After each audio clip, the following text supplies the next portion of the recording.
Oh man, how did my life turn into this? I was just browsing a bookstore in Japan, hunting for new light novels, when the whole place started shaking. Another earthquake. Classic. The shelves around me rattled, then collapsed.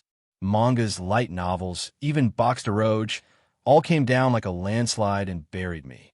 I actually begged my mom for this trip. She was exhausted the whole flight, and now I'm dying in a bookstore crushed by paper. Yeah, I'm weak. Always have been. My sister got the built like a gorilla jeans. I got this. My bones felt shattered. Something inside me was definitely pierced. I could barely breathe. How pathetic. I'm really going to leave my mom with only one daughter. If I had one last wish, it would be to not have such a fragile body. Ding. Request confirmed. A body according to the user's desires will be generated. Huh? Was that a sound? A system message? Am I hallucinating? Ding. Request confirmed. A body that is closer to death has been generated. What kind of twisted wish grantaire is this? My vision kept fading in and out. I could feel myself slipping away. Fine. If I'm dying anyway, then I'm going to say everything I want. I don't want to just disappear. I want to reincarnate. In a good family. Rich, if possible. And if it's a fantasy world with swords and magic. I want broken magic. The kind that makes people shut up. Request confirmed. Acquiring a rich family background. Success. Request confirmed. Acquiring supreme magic. Success. Okay, so it really is answering. But magic alone isn't enough. Magic runs on fuel. Give me mana. Give me a lot of it. Request confirmed. Acquiring mana siphon. Success. It worked again. If I'm going out greedy. I want a system too. One of those level up systems. Request confirmed. Acquiring system. Success. And, while we're at it, make me a goddess. Unbeatable. And let me meet a hot guy who doesn't care about my face. Request confirmed. A scenario where you can meet a hot guy has been set in motion. Request confirmed. Acquiring goddess. Failure. The goddess skill has been sealed. Wish limit reached. Initiating soul absorption. Success. And after that, everything went dark. Day 1. Finally, the witch is dead. Her head was sliced right off. That's disgusting. I woke up to a crowd screaming, cheering, celebrating someone's execution. I opened my eyes and saw a woman's face right in front of me. Pale skin, long black hair, aquamarine eyes. Her tongue lolled out like she died in shock. Then I saw her neck, cut clean through. Bone, torn flesh, blood everywhere. My stomach flipped. I looked up and saw the executioner. Black clothes, a guillotine blade still wet and red. And then I realized something worse. I wasn't standing. I was stuck to the dead body. My hands floated up in front of me. Semi-transparent. Cold. Wrong. No. No way. I'm her? Not her body. Her soul. Then where are her memories? Why do I only remember my old life? So I reincarnated and woke up as a ghost attached to a corpse that had already been executed. That's beyond cruel. I try to grab this severed head, like maybe I could stick it back on and heal myself. My fingers pass through it like smoke. You are bound to your corpse until enough time passes after your death. A mechanical voice answered inside my mind. Tell me what happened to me. I demanded. No reply. Nobody in the crowd could see me. I tried shouting, but it was like screaming into a wall. Then a commotion broke through the cheering. A handsome man with blonde hair and the same aquamarine eyes stumbled forward, fighting against guards like a madman. No, Maria, you bastards. I'll kill all of you. Let me go, Maria. So that was my name here. The guards cracked him in the head. He dropped unconscious, and they dragged him away. A man stepped up to address the crowd. Long nose, smug grin, black hair, sharp emerald eyes. The type who enjoys hearing himself talk. People of Afnaria, the dark witch Maria, who tormented you for 10 years, has been punished at last. Let us celebrate, for our kingdom has been cleansed by the light of justice. The crowd erupted. They cheered my death like it was a festival. I didn't feel fear anymore, just rage. They hauled my corpse and severed head away, stuffed both into a coffin, and loaded it onto a carriage. And I went with it. Hours later, the coffin was thrown into a deep hole. Dirt slammed down on the lid. Again and again. Then silence. I was buried, trapped in darkness. I couldn't cast magic. I couldn't open a status screen. I couldn't even move properly, like my soul was chained to the remains.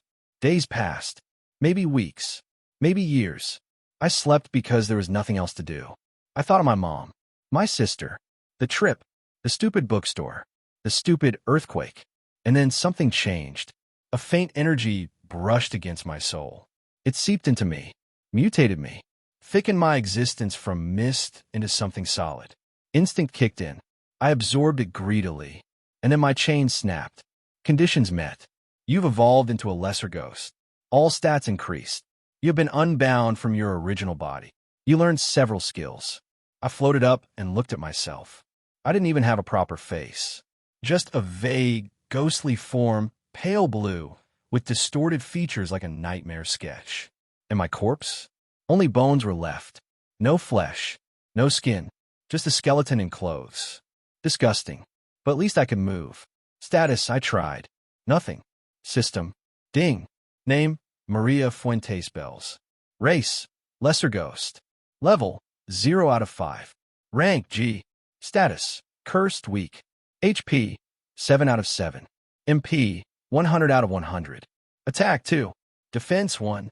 Magic, 100. Agility, 2.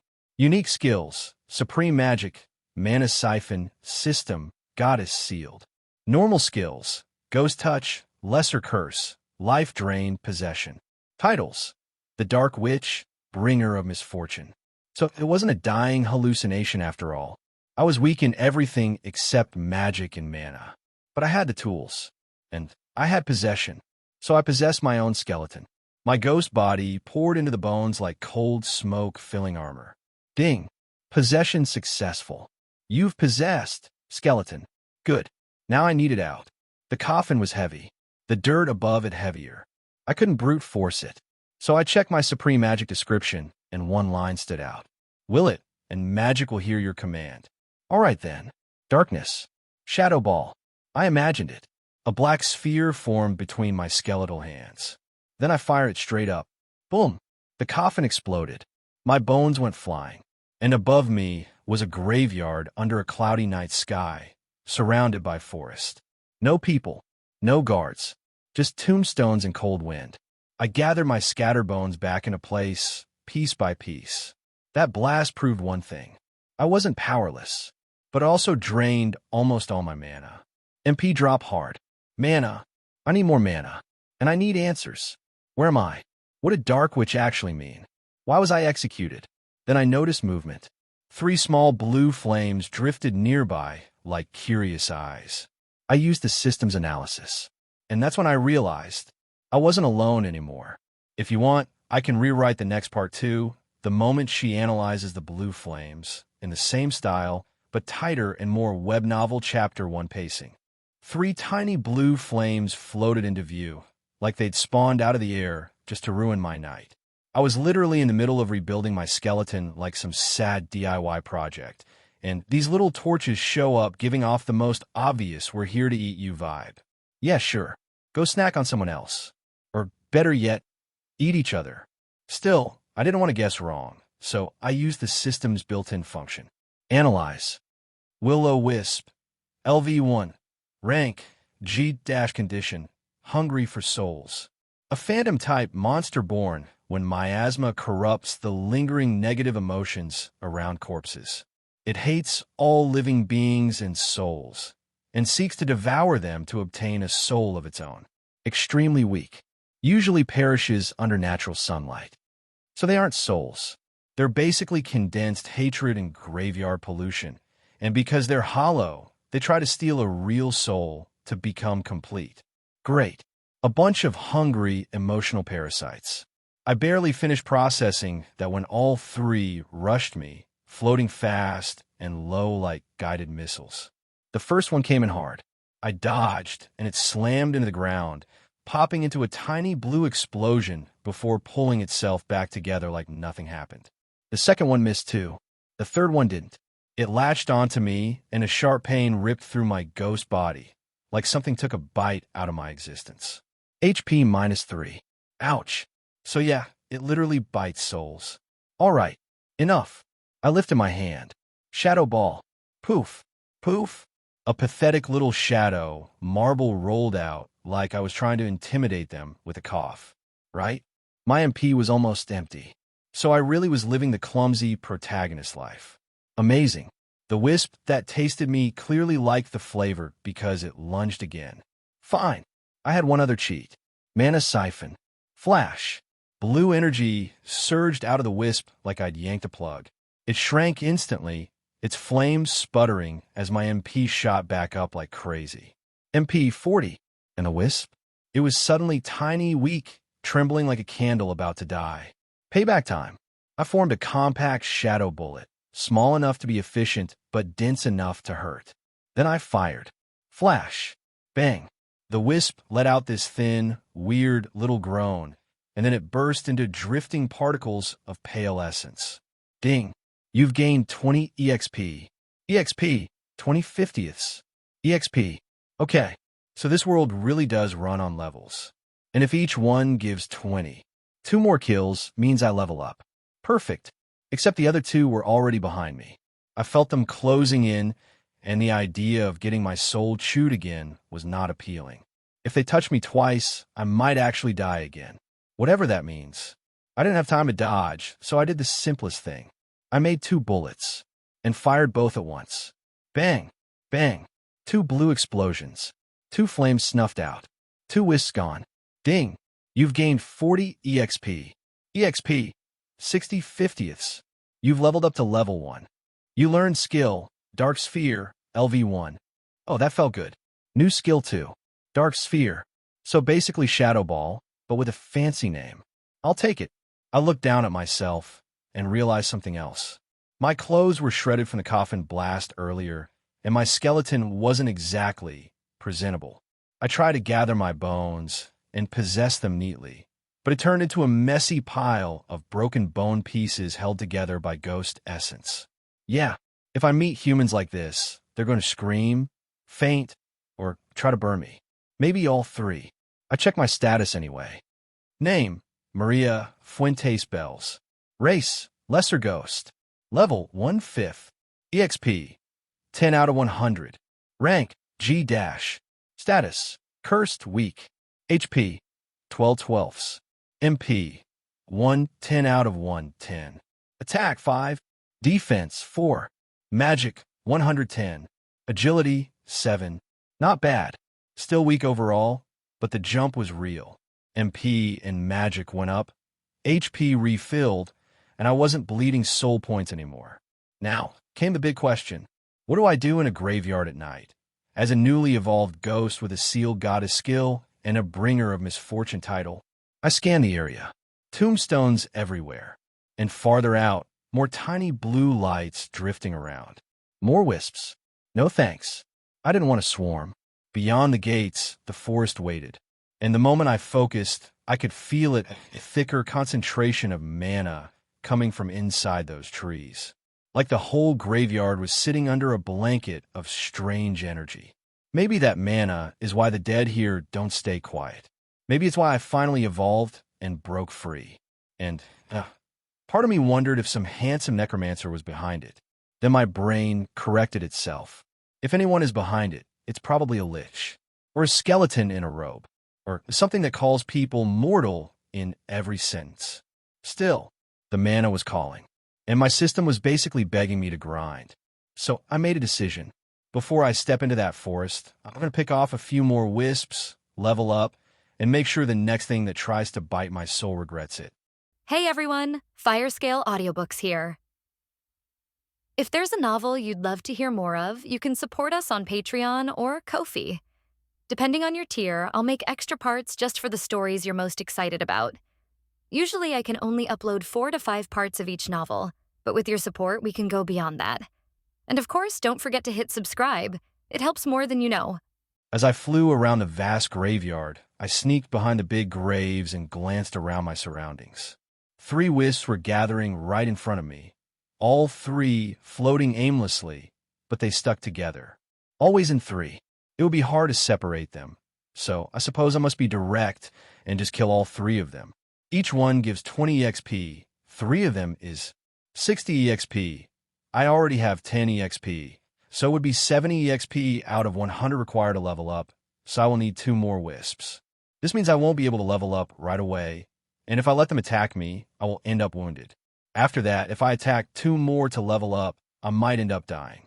Because of this, I cannot be reckless and charge directly at them. So this is why I am sneaking around. Sneaking. Ding. You've learned the stealth. LV1 skill. So soon? Okay then, thanks. This makes things easier, as this skill enhances my ability to hide passively. But if I use mana, I can hide even better. But we don't want to use mana. Oh wait, I do have Mana Siphon. So what if I use mana with stealth, activate Mana Siphon, weaken the wisp, and blast them off with the mana I absorbed from them? Sounds like a plan. Alright. I patiently wait for them to reach closer to me while I activate stealth slowly. It seems that it works wonders, as the little flames don't notice me when I am literally right at their side. Mana Siphon. The moment I activate this skill, the wisps begin to slowly shrink in size, as they notice me at long last. However, you're already way too weakened, buddies. Bye-bye. I ready 3 dark spheres with a thought in my mind, blasting them into smoke. Boom, boom, boom. All 3 wisps die right after. My planning really paid off in the end. Ding. You've gained 60 EXP. EXP. 70 out of 100. And done. And without even losing a single HP, that was nice. My mana slowly begins to recover back to full, as I keep wandering the graveyard. I am already pretty far away from my own grave, as I am reaching an area with paved floor which is surrounded by small buildings. I guess these buildings are where they put the corpses of royal family members. Come to think about it, who the heck was I in this life? I hate how I cannot remember any of that. It is as if I wasn't myself until I actually died. This means I just died twice, right? The only thing I know is that I was named Maria Fuentes Bells, and I was a dark witch who did many bad things, and I got my head guillotined off due to that. There was this handsome blonde that cried for me when I died. Was he my lover? Or maybe an apprentice, little brother, or something? Damn, because he was quite handsome. Anyways, no time for stupid thoughts. We got company here. I hide inside one of the little buildings where they put the coffins of royal family members. I then look through the wall at another trio of wisps. Oh, sweet, they're moving right towards me. I activate stealth as I patiently stick myself into the walls. The 3 pass through them and continue moving forward, giving me their backs. Well, if they ever have backs, I siphon their mana in an instant. They seem alarmed, but it's already too late. Dark Sphere. I conjure Dark Sphere 3 times once more. Each conjuration costs 30 MP, meaning that I use 90 MP right away. This is why it is a risky thing to do. If I fail, I end up losing most of my MP. Boom, boom, boom. All 3 of these little wisps die horribly. Their agonizing cries are music to my metaphorical ears as I harvest their EXP like a reaper. Ding. You've gained 60 EXP. EXP. 130 out of 100. You've leveled up to level 2. The level of Dark Sphere, LV1, has increased. Nice. And my Dark Sphere leveled up. How nice. Name, Maria Fuentes Bells. Race, Lesser Ghost. Level, 2/5. EXP, 30/200. Rank, G-. Status, Cursed Week. HP, 1616.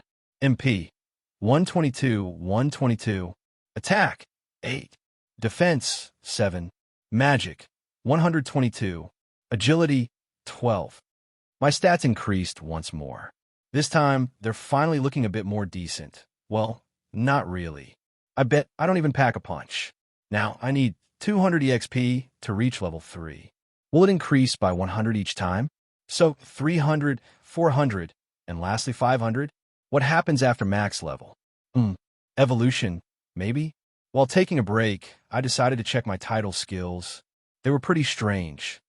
The Dark Witch, LV. A title skill given to the Dark Witch, a figure of terror, feared by a large number of humans due to her ability to bring misfortune, calamity, and plagues to everywhere she went. You gain the hatred of others, and your very existence seems to be a threat to any human. Enhances your ability to learn magic, your mana recovery, and the growth of MP and magic stats. You also gain additional EXP by killing. Any minion will receive an enhancement to their stats, skills, growth, and evolution options. Bringer of Misfortune, LV1. You are cursed with bad luck by the god of the underworld. Therefore, you bring misfortune to others. However, in exchange, your fortune increases as you absorb that of others passively. Those that serve you are not affected by this effect. The higher the level, the stronger the effects. I see. So, I really was a dark witch, and this title is still pretty good. It helps me grow stronger and faster. Although still, being hated by everyone for no reason hurts me a bit. And there's Bringer of Misfortune. Oh boy, this is a bit broken, but I feel like it is not as bad as it seems. Thank you, God of the Underworld. Anyways, now that I read Minion, it reminded me of something. Can I raise my own minion? I do have Dark Element and Death Element. By using Dark Element, I was able to use that magic. So can I use Death Magic by having Death Element? Can I? If I could, it would be cool to raise an army of undead to fight for me, so I can leisurely sit and wait for them to bring me EXP. Wait a minute, let's try it. I threw the bones I was carrying onto the ground, and then I decided to create a death spell. Raise undead. Flash. Suddenly, I lose 100 MP, but they flow into the pile of bones like a blast of smoke, and the bones suddenly gain a phantasmal aura. They begin to rattle around as they slowly start to assemble. No way, it actually worked. By merely willing it and using my Death Element skill, alongside my amazing Supreme Magic unique skill, I was somehow able to conjure a spell to raise the undead, without even knowing about it. It really is just like what the Supreme Magic skill description said. I have to merely will it, and magic will obey me. Maybe I could make an instant death spell and cheese the entire game? It might probably cost way too much mana to kill someone instantly, though. Anyways, the important thing is happening before my eyes.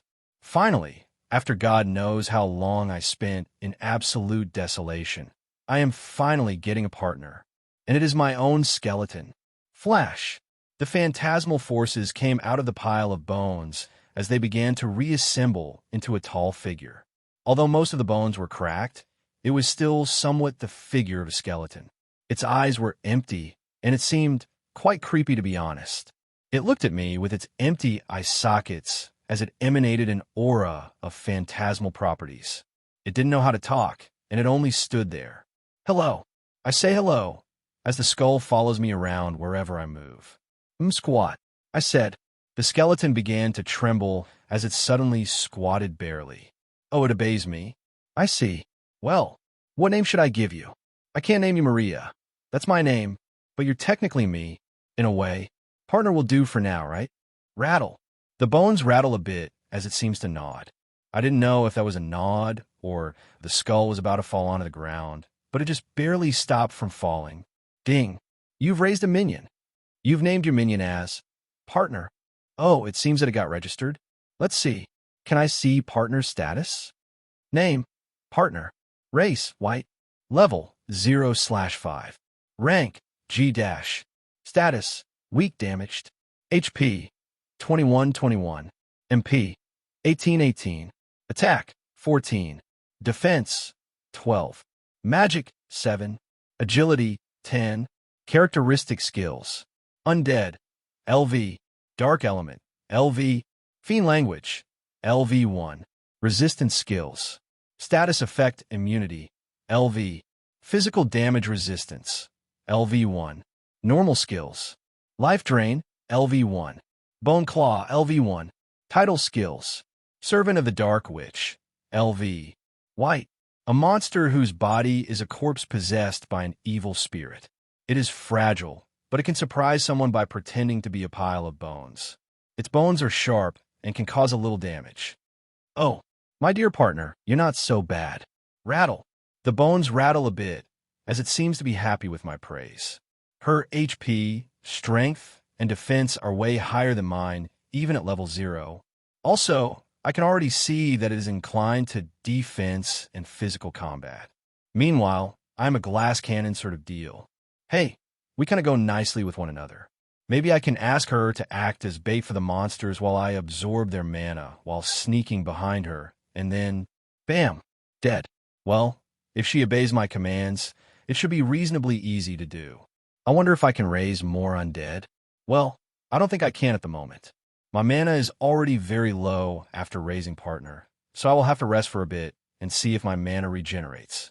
Or we go hunting and I just absorb the mana of what we find. Yeah, if I can absorb mana, why would I sit down and wait for it to regenerate passively? I am a predator here. We slowly sneaked outside of this closed building, but partner had to get out bone by bone through the small rack door. When we were outside, my partner followed me from behind. Her bones rattling made a bit of noise. We marched through the streets of this giant graveyard until we detected some activity. 2 wisps were running away from a bigger wisp. Phantom Will-O-Wisp, LV2, rank G+ condition, hungry. Phantom Will-O-Wisp, an evolved form of a will-o-wisp. The only change to it is its large body. It has devoured a soul, and it now begins to predate on anything. Even other will-o-wisps are not spared. Oh wow, so they evolved by eating souls. Wait, so another fellow ghost already got eaten by these damn things? Wait, it is chasing down 2 wisps, and it is also G+ in rank. It has higher stats than me, except in MP and magic. We chased it down from a distance, seeing what it was doing, until it suddenly stopped and caught the 2 wisps, devouring them by adding them into its body. It got a bit bigger, but it didn't level up yet. The wisps had resisted a bit, so its HP had dropped by around 5 points out of the 30 it had. Partner, throw a bone at it, I said as we hid behind a large gravestone. Partner obeyed me as she pointed at the wisp and threw her whole arm at it. Her precision was superb because it hit the wisp right on it. Clash. The bone actually did damage to it despite passing through its body. How odd. However, the thing quickly detected us and began to rush towards us. Time of play. I quickly used stealth with my remaining MP as partner began to panic. Calm down. Flash. As the wisp finally reached my range, which was around 3 meters to absorb mana, I activated Mana Siphon immediately, and a chunk of mana was transferred to me in an instant. The wisp felt weakened as it quickly detected my presence and began to retreat. "Oi, where are you going?" I flew towards it with partner at my side as I conjured Dark Sphere and fired it twice towards the wisp's large body. Bang! Bang! Gaia! The wisp felt weakened as it slowly fell to the ground. I absorbed whatever mana it had as I defeated it by firing another dark bullet. Damn, it was tough but very slow and cowardly. So we pulled through, thankfully. Ding! You've gained 300 EXP. EXP 330/200. You've leveled up to level 3. You learned the Fake Life, LV1 skill. Partner has leveled up to level 2. Oh, partner leveled up, and to boot, I gained a new skill. Name, Maria Fuentes Bells. Race, Lesser Ghost. Level, 3/5. EXP, 130/300. Rank, G-. Status, Cursed Weak. HP, 2121. MP, 136/136. Attack, 12. Defense, 10. Magic, 136. Agility, 16. 2 more levels before I can reach max level. And partner seems to have similar EXP requirements to me, because she leveled twice by gaining half of my EXP, meaning that for level 0, she required 50 EXP, and for level 1, 100 EXP, carrying her to level 2. Oh yeah, minions seem to gain half of the EXP of my kill. I guess it is the same for me if they kill the target as well. Also, what is this new skill? Fake Life, LV1. The art of giving fake life to a living or unliving being. By using this skill in a target that is not resisting, you can either raise it as an undead if it is inanimate or change its race into an undead-type monster if it is alive. It cannot be used on unwilling or resisting targets. The power of the undead is related to the skill level and magic stat. After raising my first undead and first best friend of this life, partner, I got a new skill signaling that the power of raising an undead seems to come from a new skill. That's nice and all, but I really wish I could learn more about the world. It seems that the unique skill system has the power to analyze things within my line of sight. I've tried analyzing the graves and more, but I don't get anything hinting what kind of freaking world this is aside from one with magic and a medieval setting. It really intrigues me to learn more, and that's why we are slowly moving away from this graveyard. However, this place is immense. It is as if they built an entire graveyard over a gigantic plain and left it in the middle of the forest. I mean, why would they do that? Wait, if the undead is raising, maybe they put graveyards far away from the city in case of the undead raising, so they don't reach the people as quickly? Oh, then that's a bit clever, but shouldn't you still have some means not to let the undead raise? I mean, there could be some pope here going around purifying stuff, but nope, not any of that. Maybe they forgot or ended spending resources elsewhere. For now, I have to survive, as I'm sure as hell I won't become a ghost of a ghost if I die as one. I have HP, so that means that if it reaches 0, my soul might end up being the one that dies this time. And there's this weird inner desire growing from within my very being, as if there was someone else whispering to me something. Ugh. It only felt small at first, like just some desire to kill, but now I am pretty sure I hear voices. Kill. Kill all the undead. Grow stronger. Fight. Yeah. Who said that? Jesus, calm down, dude. I'm doing my best, but I can't just jump into the fry and end up killing myself. I already died twice. I don't want a third time. Kill and grow stronger. Ugh. Shut the fuck up. Oh, it's shut up. Nice. I guess we have to just be rude against these divine voices that orders us around. Huh. Did you think I would let you order me around, whoever you are? Well, nope. Anyways, time to kill and grow stronger. Wait, that's exactly what he wants me to do. I guess I end up doing as he wants anyways. I've lost too much time thinking to myself that it is quite depressing that partner cannot converse with me or something. She only looks over at me with her empty eyes, which somehow gives me the chills. All right, you've gotten stronger as well, haven't you? I asked her as she nodded, rattling her bones. Crack, crack. I watched over partner's stats, finding that they had increased nicely. She leveled up twice, so it was something quite obvious.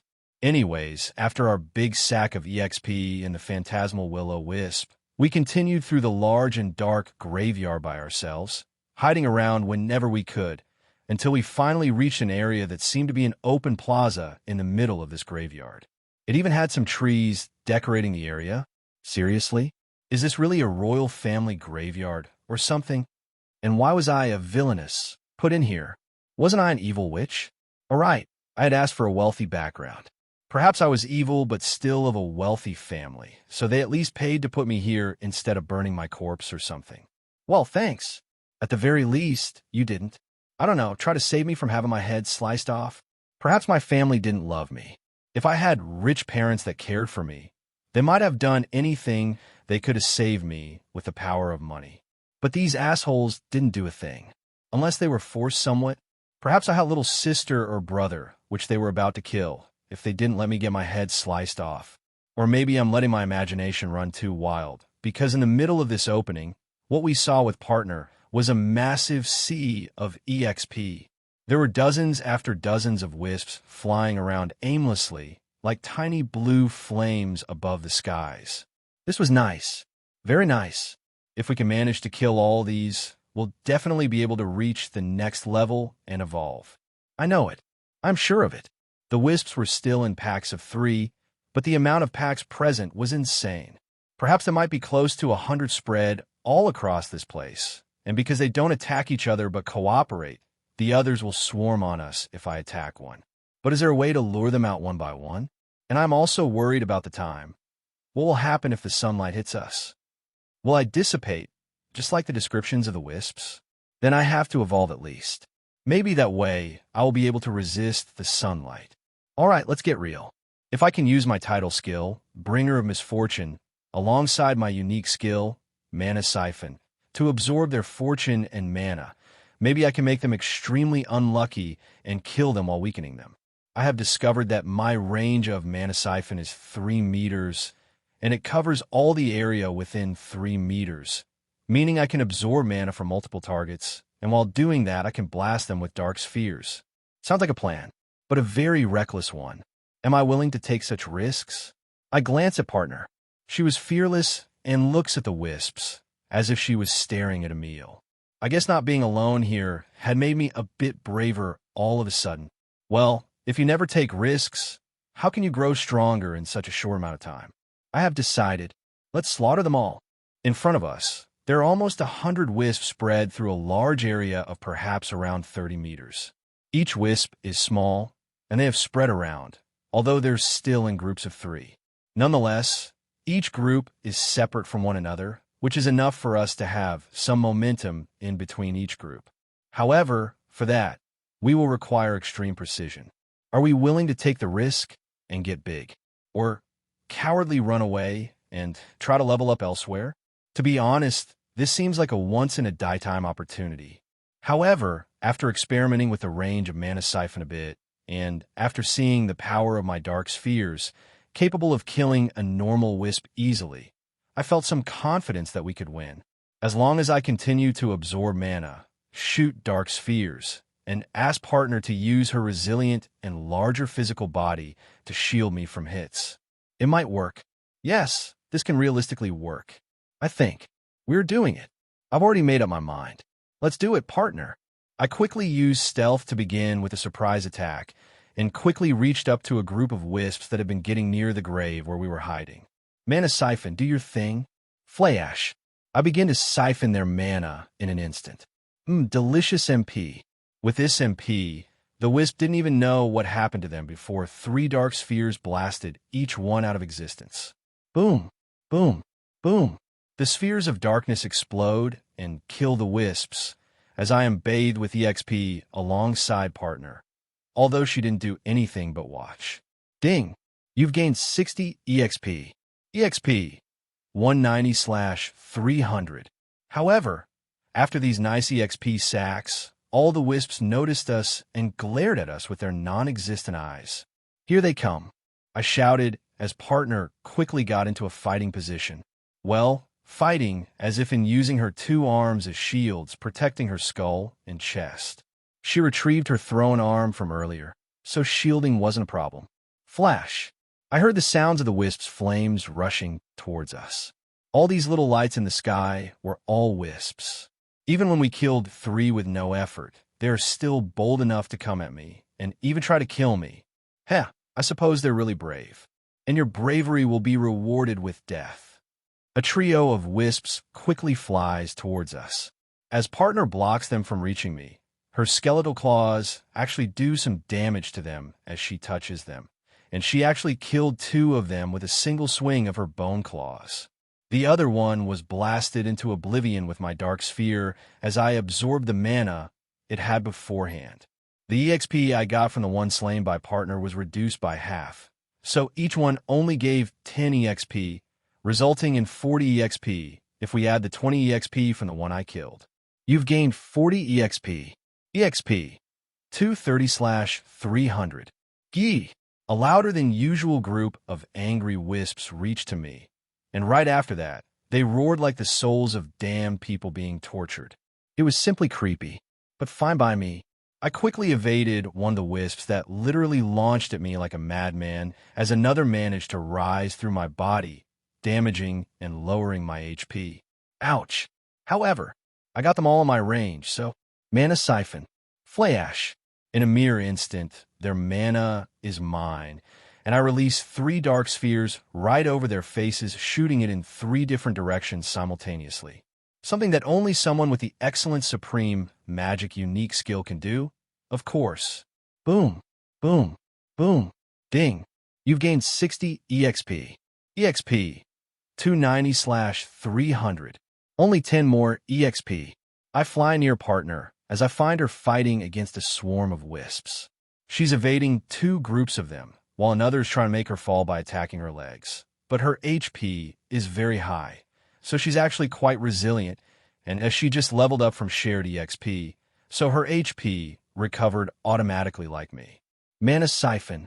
I absorb the mana of the group, swarming her from her back. And as they become weakened, partner doesn't lose this opportunity to slash them into nothingness. Slosh. However, right after these three died, a group of wisps reached me from behind and began to bite and burn my soul slowly. Ouch. My HP begins to dwindle, but I use the mana I absorbed to kill them with 3 dark spheres. Boom, boom, boom. You've gained 30 EXP. You've gained 60 EXP. You've leveled up to level 4. EXP, 80/500. And I leveled up right away from the EXP that partners share with me. So my HP actually went back to full few. However, it was far from over. I flew near partner as I absorbed the mana of the swarm near her skeletal legs, and then let partner crush them with her foot as they were too weakened to move anymore. It was like crushing bugs. Clash, clash, clash. You've gained 30 EXP. EXP, 120/500. Another swarm was above her, throwing little blue flames at us.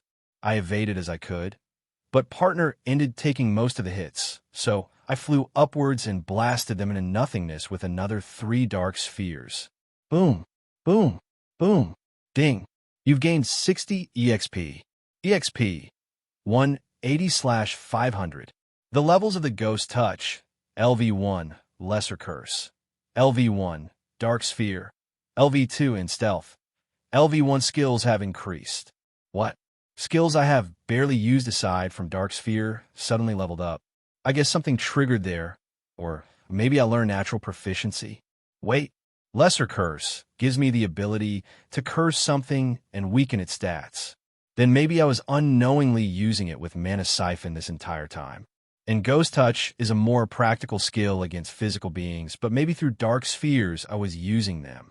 Anyways, although we managed to defeat the initial wave, there were several other groups of wisps flying at us. However, we couldn't slack off.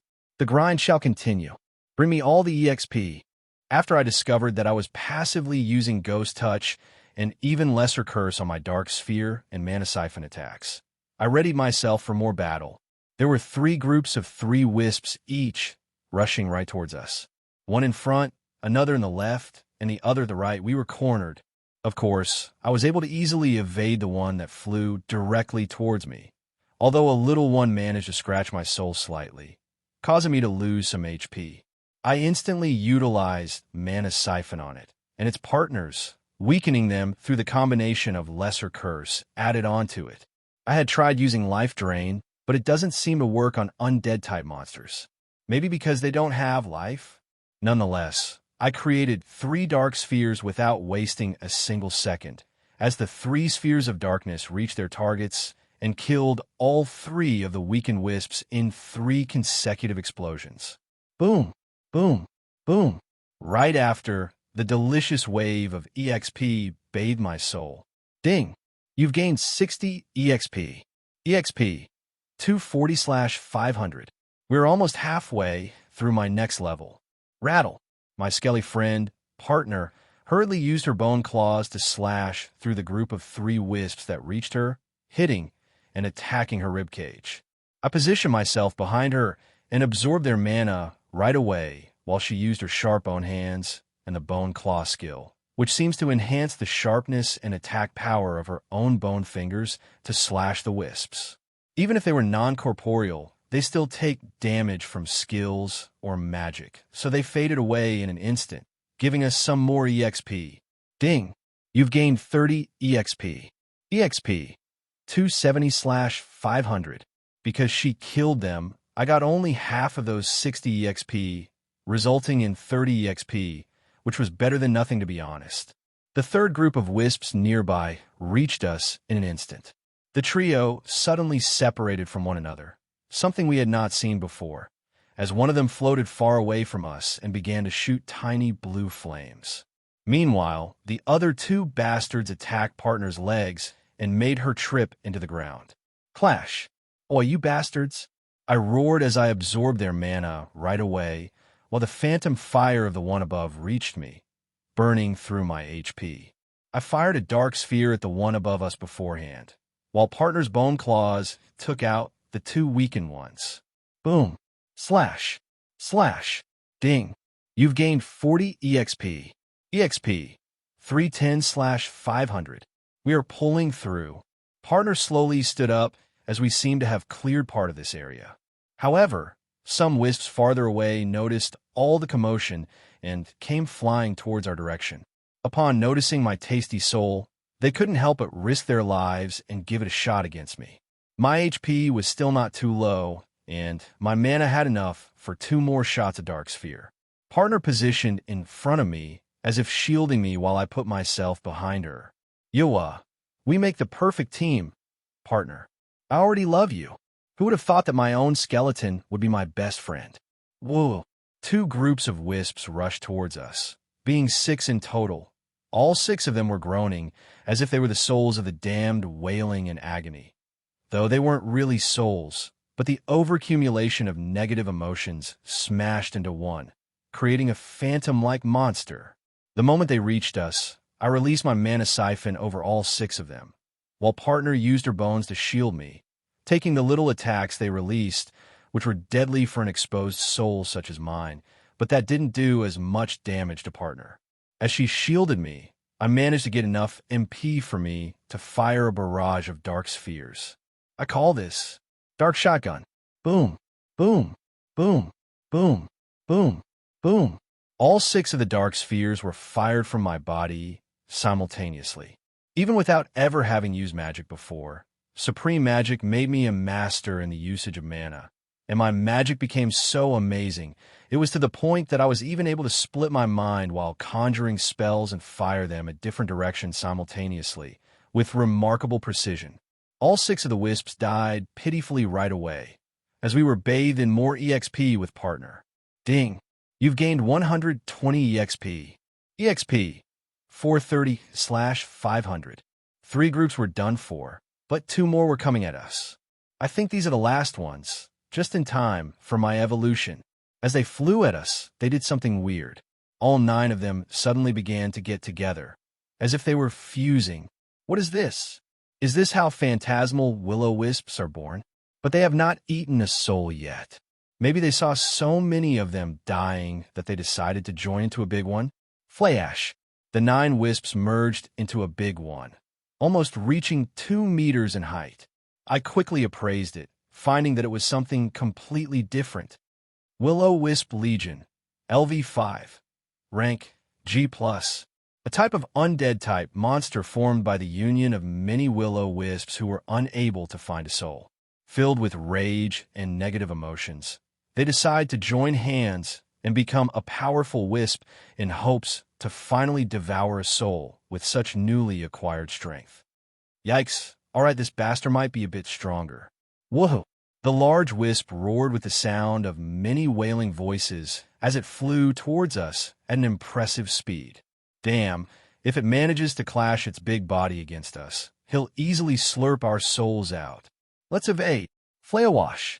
The large wisp hit the ground with its charge as we managed to just barely jump to the side. Boom. Seeing it was in the ground, it slowly brought itself up again.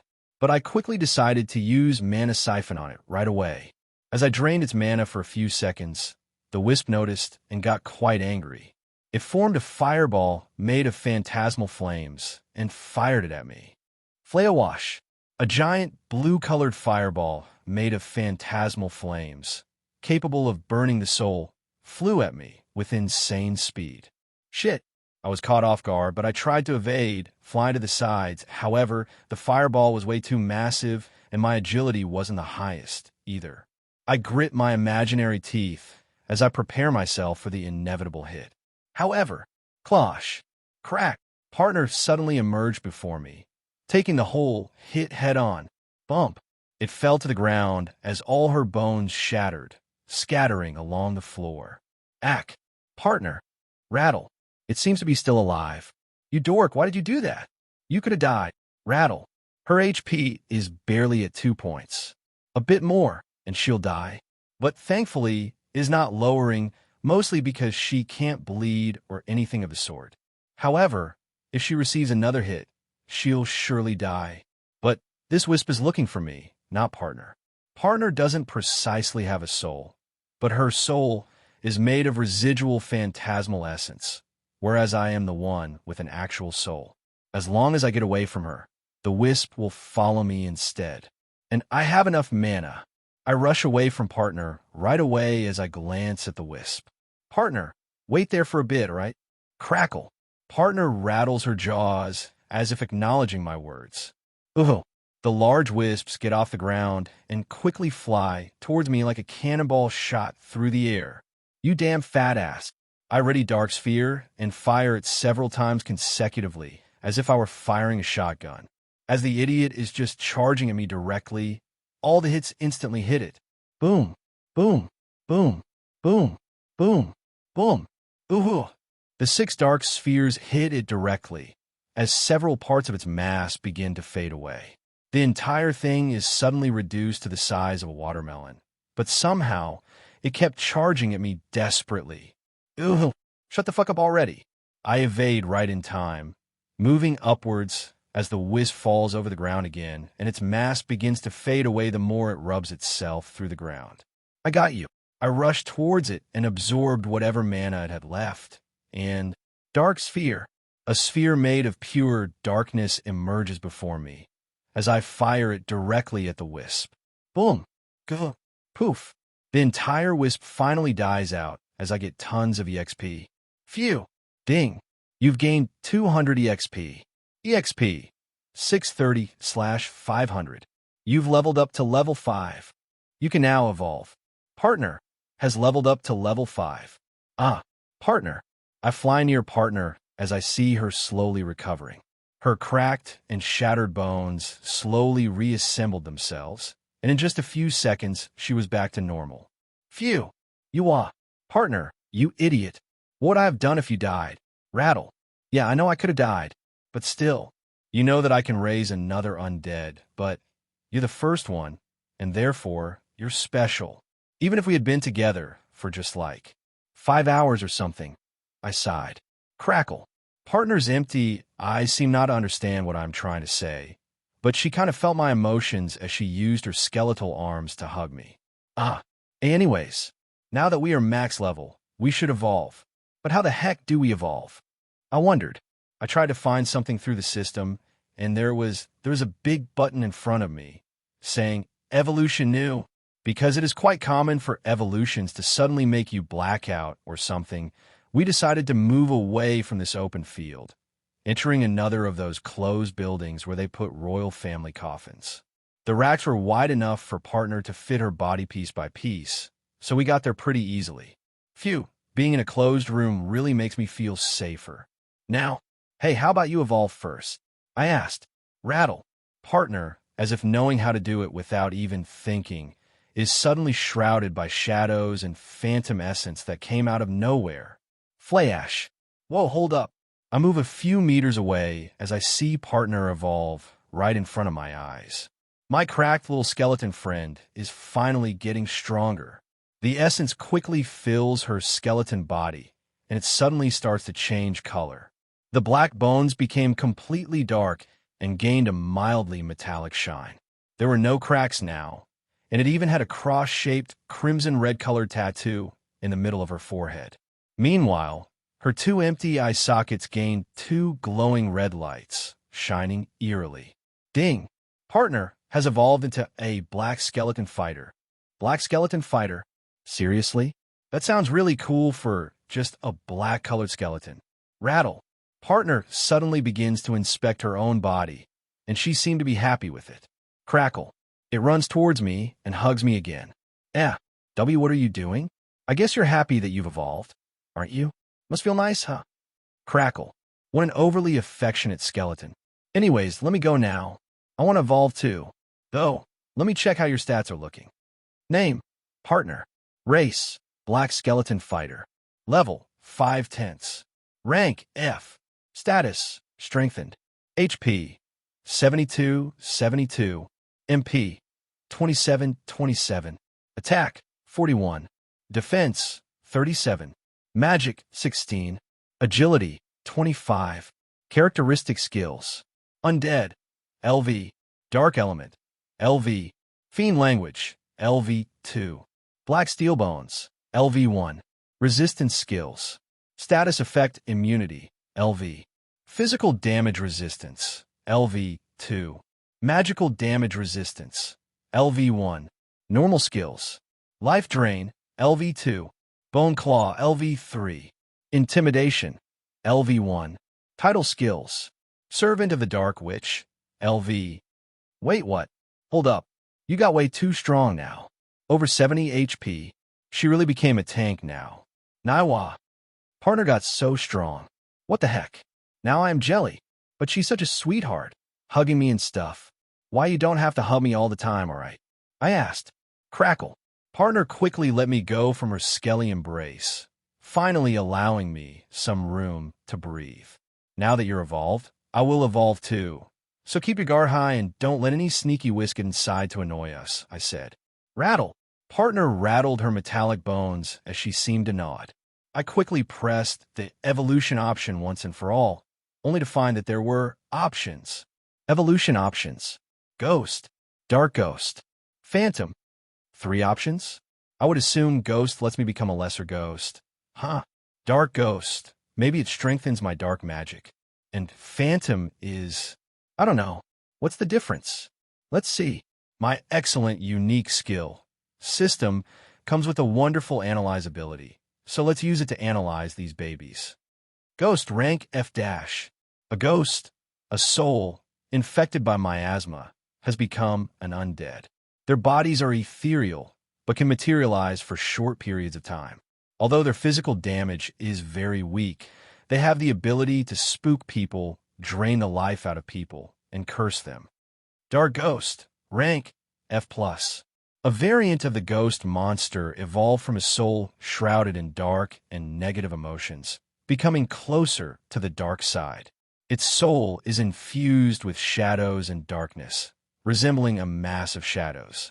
Dark ghosts are amazing at using Dark Sphere as their primary attacking method, and can hide within shadows to ambush victims from behind. Phantom, rank F. Phantoms are souls that had not properly rearranged their appearance and have become flawed. They resemble a mass of phantasmal essence and can change shapes at will. They usually are less aggressive than ghosts, living in desolate areas. However, they would sometimes haunt large manors and move things around with their ability to lift things into the air. They have great stealth potential and are very hard to detect. They look quite good, but I am inclined between Dark Ghost and Phantom. With Dark Ghost, my offense will increase a lot, and I could even hide in shadows. Wait, does this mean I can hide in the night? Meanwhile, Phantom comes with a very faint presence, and you can even sneak around people in the bright of day without any issue, as if I were just a mass of air. Yeah, it's obvious what option I will take. Ding! You've chosen the Dark Ghost evolution option. Flash. The moment I picked this evolution, my entire body was shrouded in phantasmal essence and darkness. A lot of darkness. Alright, let's prepare. Ugh, this feels weird. It feels as if my entire body is being bathed. Some impurities are being moved away, while this new power, the shadows and darkness, are quickly entering my soul. And just like that, the evolution finished. My appearance has become mildly humanoid. I think I can take the shape of a mannequin or something, but I can't recreate my real face yet. And my phantasmal body is now shrouded with darkness. It's as if I had embraced the edginess that lies within my heart.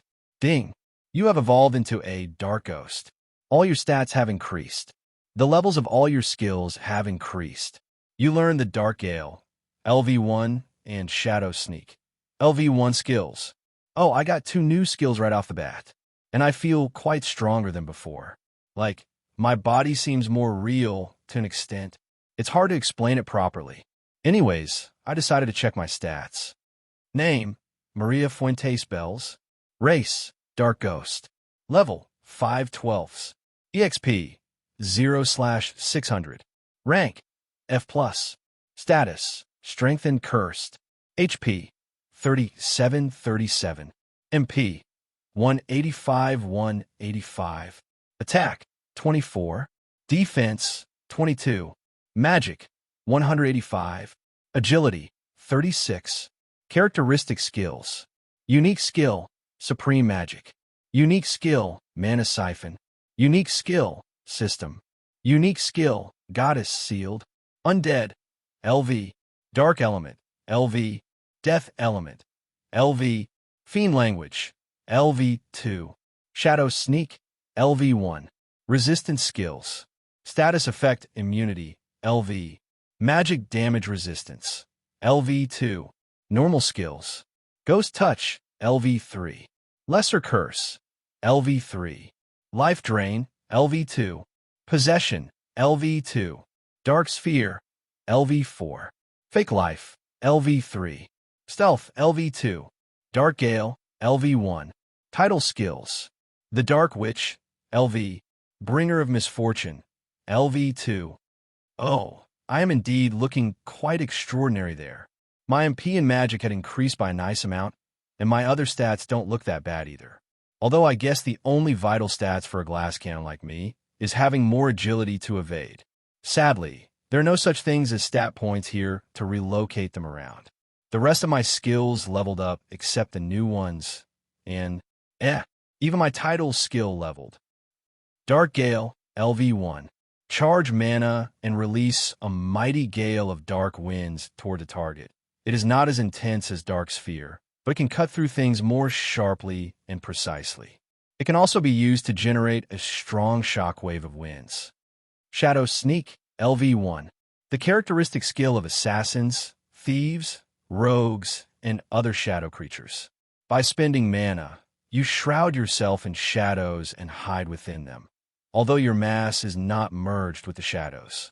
But if this is used by something without a physical body, a full fusion into the shadows can be done. Consumes mana constantly. I glanced at the information of my two new abilities as I grew eager to try them out. However, the Shadow Sneak requirement of needing mana constantly really threw me off. I guess I cannot abuse it for now and become invisible in the darkness of the night or something. And Dark Gale seems like an excellent attack method. It costs less than Dark Sphere, and it can slice through things more precisely, but it also lacks as much firepower as the cannonball-like potency of Dark Sphere. So there's that. Phew, now that we are done and evolved, what should we do? Let's try to sneak out of the graveyard, I guess. I mean, we are more than halfway through the gates already, I said. Crackle. With a very loyal skeleton at my side, I decided to move forward through the night. Several hours had gone by since I was reborn as a ghost, so I think that the sun might emerge soon enough. We have to get out of here and see the outside world before that. We sneaked through the graveyard, and on the way, we barely found wisps flying around, and if we did catch sight of them, they would be very far away from us. We also found that it would be useless to waste time and mana into chasing them down, so we ignored them as we pushed forward. After almost an hour, we finally reached the gates of the graveyard. It was a very tough rack, and it even seemed to be magically enhanced. It had something resembling drawings on it, runes of some sort, which gave it some magical potency. I would guess that such a thing is what gives them this strength. I mean, I try to touch them, and there's also this invisible wall that doesn't let me get out. It is very annoying. However, this only applies to the walls and gates. Come here, partner.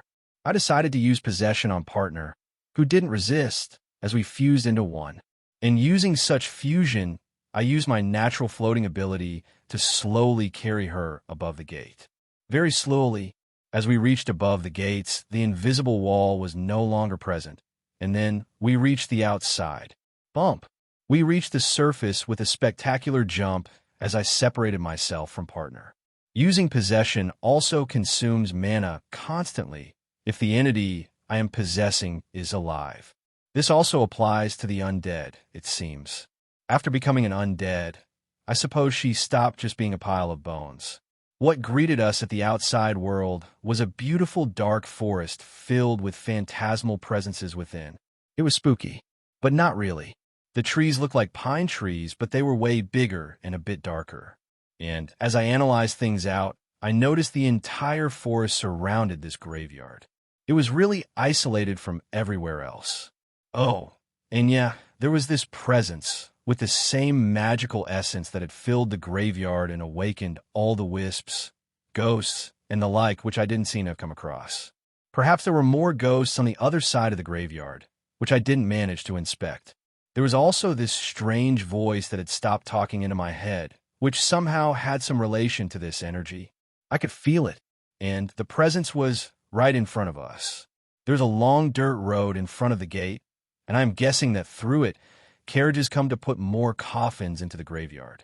And the presence was coming right from this road. I couldn't satiate my curiosity, so I decided to hide within the large trees as I followed this strong presence of pure magic with partner at my side. Partner, what do you think it might be? I wondered out loud. Rattle. Yeah, maybe it is really a necromancer or something. We continued to pass through the forest until we found that the magical essence did a sudden turn and reached the other side of the road. We quickly crossed the road sneakily before we arrived at the other side of the forest and continued to follow the presence. It was getting a bit brighter.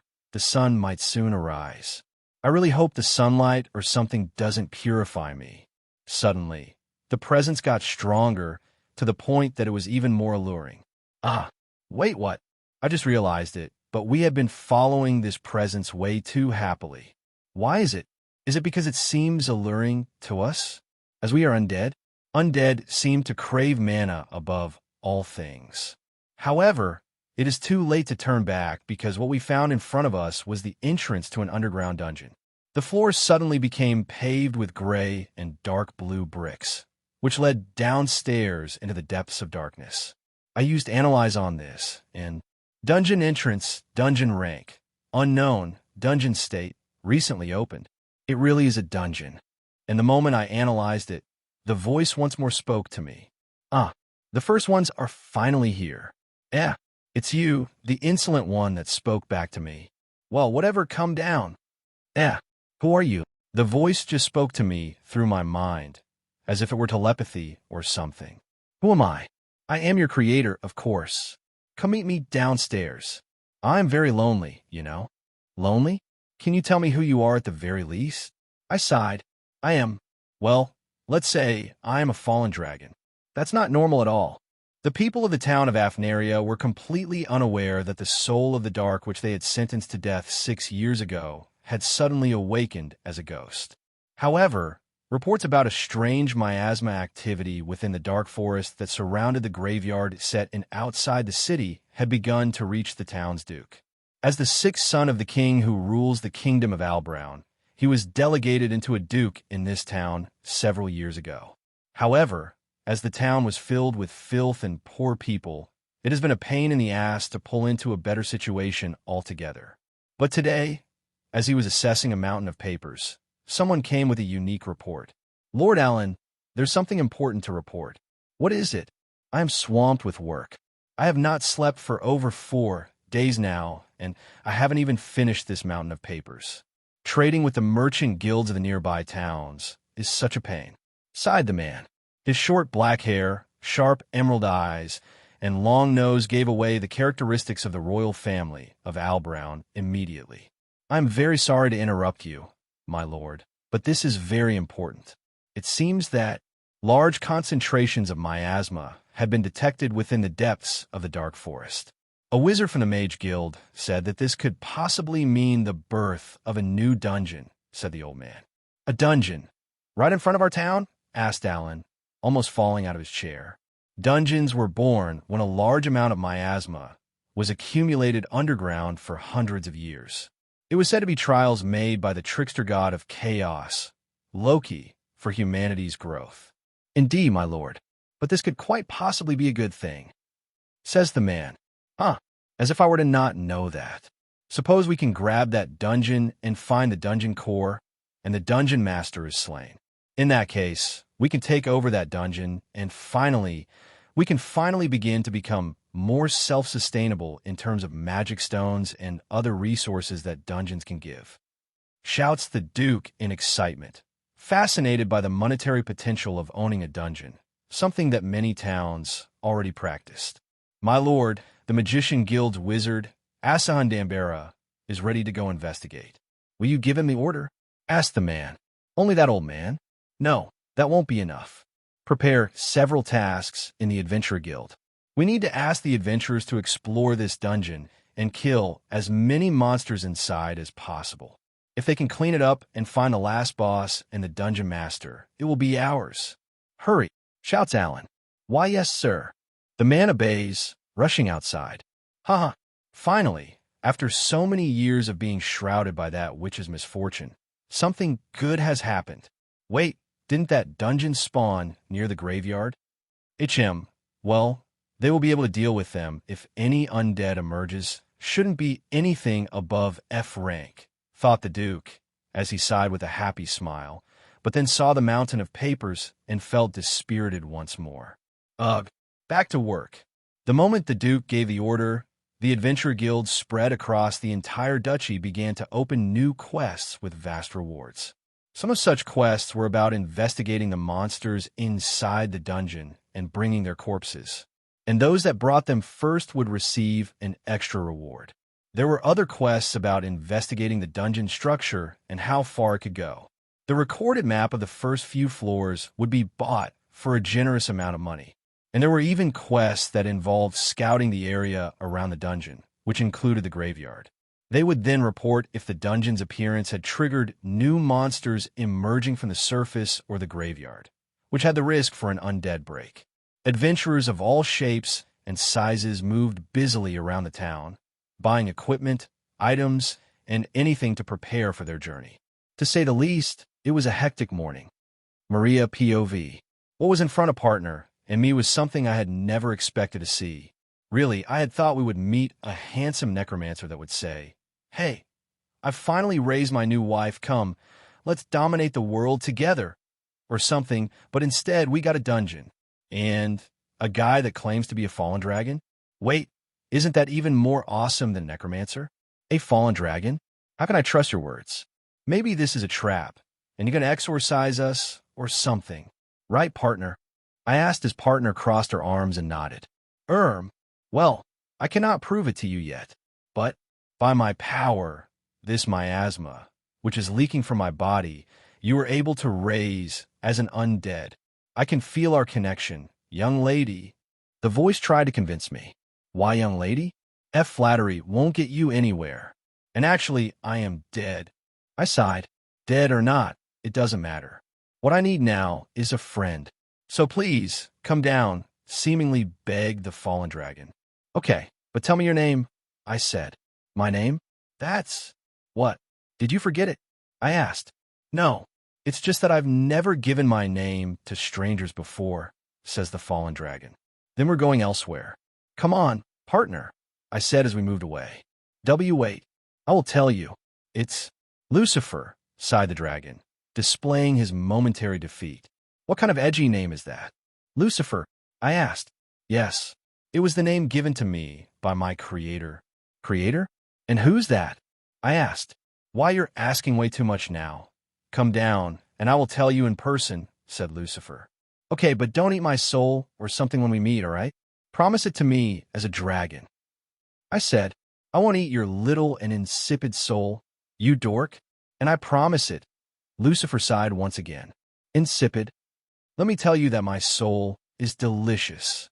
A lot of guys in the graveyard were literally dying to eat it. I laughed. Now, can you come? Lucifer asked. No, let's talk a bit more. First of all, why do you even want a friend? You're a mighty dragon. Why do you even care about that? Why do you even care about me getting down? I feel like you want to set me up for something. Wait, do you have some kind of mind change ability so you will take over my soul and escape your confinement?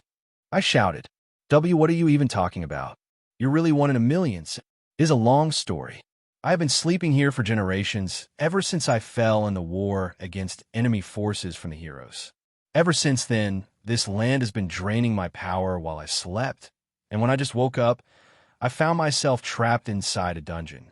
This miasma that you feel is part of my own power, which is constantly leaking outside. Lucifer explained. Oh wow, that's a big info dump. I see. I used this miasma, which I cannot seem to be able to shut down, to lead it to the graveyard nearby. I try to raise an undead army to help me get out of here and also to kill the damn humans living above me. I hate them with all my soul. You were a former human, so maybe that wouldn't have been a good thing to say in front of you. Sighed the fallen dragon. Oh no, it is completely fine. I am no longer human, and I believe I hate them a lot too. You see, they cut off my head. Huh, I said. Oh, perhaps we are not so different then. If you can help me escape from here, I will. I promise to be your partner, or your ally, or servant, whatever. And if you're a degenerate woman, even a husband. But please, aid me, the fallen dragon begged once again. You're really desperate. All right, fine. Getting a handsome dragon husband has always been one of my fantasies. Ahem. Anyways, let's go, partner. Rattle. Thank you. I will be waiting for you down here. I believe there might be around 20 floors up to where I am. Good luck. And like that, the guy went to sleep or something, and we slowly began to walk downstairs into the mysterious and dark depths of this dungeon. The stairs slowly began to be illuminated by flames that automatically flared up at our presence. Rattle. Yeah, it is pretty spooky, partner. But we are already spooky ourselves, so we should be fine, Gaia. Suddenly, something touched my back, something very cold. A move away as we found ourselves on the first floor of the dungeon, and right away, a thing attacked me. It was brief, but my HP was drained. I glanced at the thing that emerged, and it resembled a cold mass of water. Cold water slime. LV4. Rank F+, state. Hungry. A cold water slime. It's the first time we've met one of these guys here. This is really like a fantasy world. The slime trope has been fulfilled, it seems. Although we still need to find a horned rabbit. But how is it able to drain my HP if I am not corporeal? Well, that was thanks to its absolute digestion ability, which lets it digest anything. Even souls, it seems. Through my analyze function of a unique skill system, I can actually see through the stats of monsters and their abilities, like a particular spider's appraisal. Alright, I guess our first adversary is a Remura knockoff. Bump! Suddenly, the slime charged energy through the core inside its body and bounced with the high jump ability it had, directing its body right at me. Flash! However, I was prepared. Dark Gale. I pointed at the slime while in midair, as 2 gales of slicing dark winds were released from my phantasmal hands, cutting through the slime's body and damaging the core. Slash! Slash! Gaia! The slime shrieked in pain as it fell to the ground. Its HP had reduced down to 50%. However, it seems that damage dealt to the slime's body is not applied. Only damage to the core can lower its HP. Now, partner. I cheered for partner as she moved at flashing speed towards the weakened slime. Meanwhile, I used Mana Siphon. Clash. Partner kicked the slime's core into the wall using her metallic legs and shattered it into pieces right away. Crack. Gay. The slime died. Ding. You've gained 60 EXP. EXP. 60/600. Oh. Only one slime gave me what 3 wisps would. I guess that's some EXP escalation.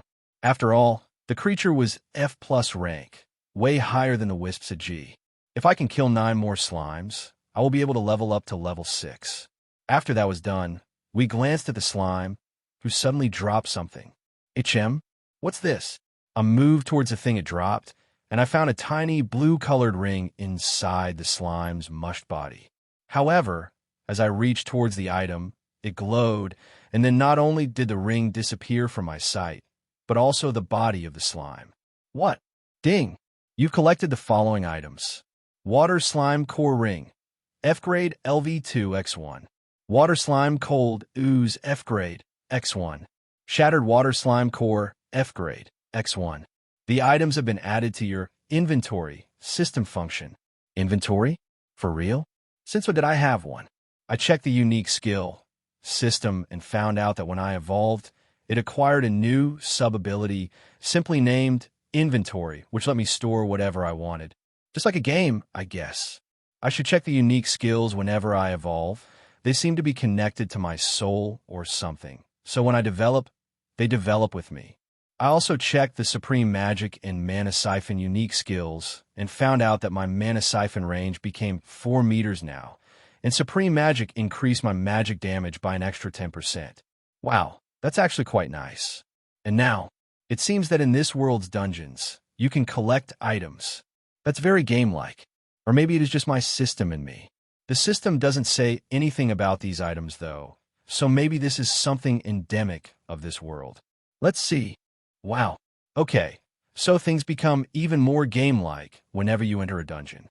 Monsters that you kill occasionally drop items, and also, their very carcasses can be picked up as separate items into my inventory.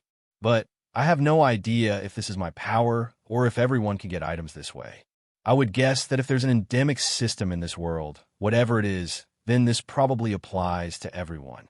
So, the items I got were Water Slime Core Ring, F-Grade LV2 X1, Water Slime Cold Ooze F-Grade X1, Shattered Water Slime Core F-Grade X1. The first item seems to be an equipment item, while the latter two are materials that seem to be used for crafting or alchemy. Maybe you use them to make potions, items, and the like. The interesting part doesn't end here, though. The ring has a level. It seems like items have levels, and they level up somehow. Maybe through upgrading? They have levels and grades, so perhaps they correlate with one another, although only equipment seems to have levels. Also, the slime core or its slimy ooze doesn't seem to have a level. I tried to check the beautiful silver-colored ring with a tiny blue jewel on it, and I got this. Water Slime Core Ring, F-Grade LV2, plus 20 MP, plus 8 magic, plus 20 water attribute damage. This seems to be the perfect item for a water attribute mage. It even comes with stats. Now, I do wonder, can I equip it as a ghost? A being without a corporeal body? Partner doesn't use magic, so this would be pretty useless for her. Let's see. I check my status and the system until I find that there is a tab with equipment slots on it. There's slots for the head, chest, pants, feet, shoulders, hands, and even weapons. There are also slots for equipment, 2 for rings, 2 for necklaces, and 2 for bracelets. But I'm sure that anyone would have more than one finger, so I don't know what's up with this restriction. I quickly equipped the ring as I extended my delicate-looking phantasmal index finger from my right hand. The ring fits right in, and it was perfect. I even got the boost. However, I found out that the ring produced some sort of essence by itself. It wasn't much, but I began to ponder if someone equipped so many items filled with this heavy essence, wouldn't their bodies crumble under such pressure? Perhaps item restrictions were based on this, especially if the items are way too high grade, making a person sickly if they're too weak to wear them. Name: Maria Fuentes Bells. Race: Dark Ghost. Level: 5/12. Rank: F+. Status: Strengthened Cursed. HP: 3737. MP: 185 plus 20. Attack: 24. Defense: 22. Magic: 185 plus 8. Agility: 36. Would you look at that? The item stats appear in the status as a plus sign of sorts. Interesting. I feel like I have more MP now, so I now have over 200 MP. Now that we are done with this, I decided to continue through the dungeon with partner. However, something came to my mind. Why did I get so little EXP from a slime? It was mildly strong. I remember Wisp's legions dropping fat 200 EXP at me. Maybe there's a bonus to EXP if the monster is cataloged as some sort of boss creature? Are there titles that make monsters seem to have higher qualities or authority other than just based on their ranks? I do wonder. My theory is that these legions had lots of EXP because they were made up of many monsters stuck together, so all their EXP was given to me, or at least a part. Meanwhile, although the slime was mildly strong at F rank, it was still one creature. Maybe if I find a slime legion, I could get more EXP out of it. I had considered raising the puddle of slime and the shattered core as an undead, but I discovered that I had a limit of 2 undead for now. It seems that my limit of how many I can control increases as I evolve. Before, I could only control, or maybe make it loyal. Maybe if I cannot make them my servants, such as my beloved partner, they will rebel against me or even try to kill me. However, I wonder if fake life could be an excellent method to create undead monsters to kill for EXP. But it seems less efficient due to the massive MP cost. And now that we are in a dungeon, we might as well hunt in the dungeon. For now, I felt like an undead slime would be lame, so I better find a stronger thing to make an undead out of. Don't get me wrong, slime lovers. I do like the good OL slime girls, but I don't think an undead slime would work for now. I want something stronger than an F rank. The dungeon layout was like an underground labyrinth. It had several passages and corridors. Black bricks covered the ceilings, walls, and floor, and several torches were illuminating the walls, creating an eerie atmosphere. Very spooky. Thankfully, despite looking like a labyrinth, the layout was pretty straightforward and not too hard to guide ourselves through. Sometimes we came across dead ends, but never anything too hard. I think my mind has photographic memory, because I can remember the map pretty well as we wander around it. Maybe Supreme Magic not only upgraded my way of conjuring magic, but also, as a result, made my mind very good at storing information. That doesn't mean I am a genius. I believe I am quite an idiot. I mean, I died by being crushed by books.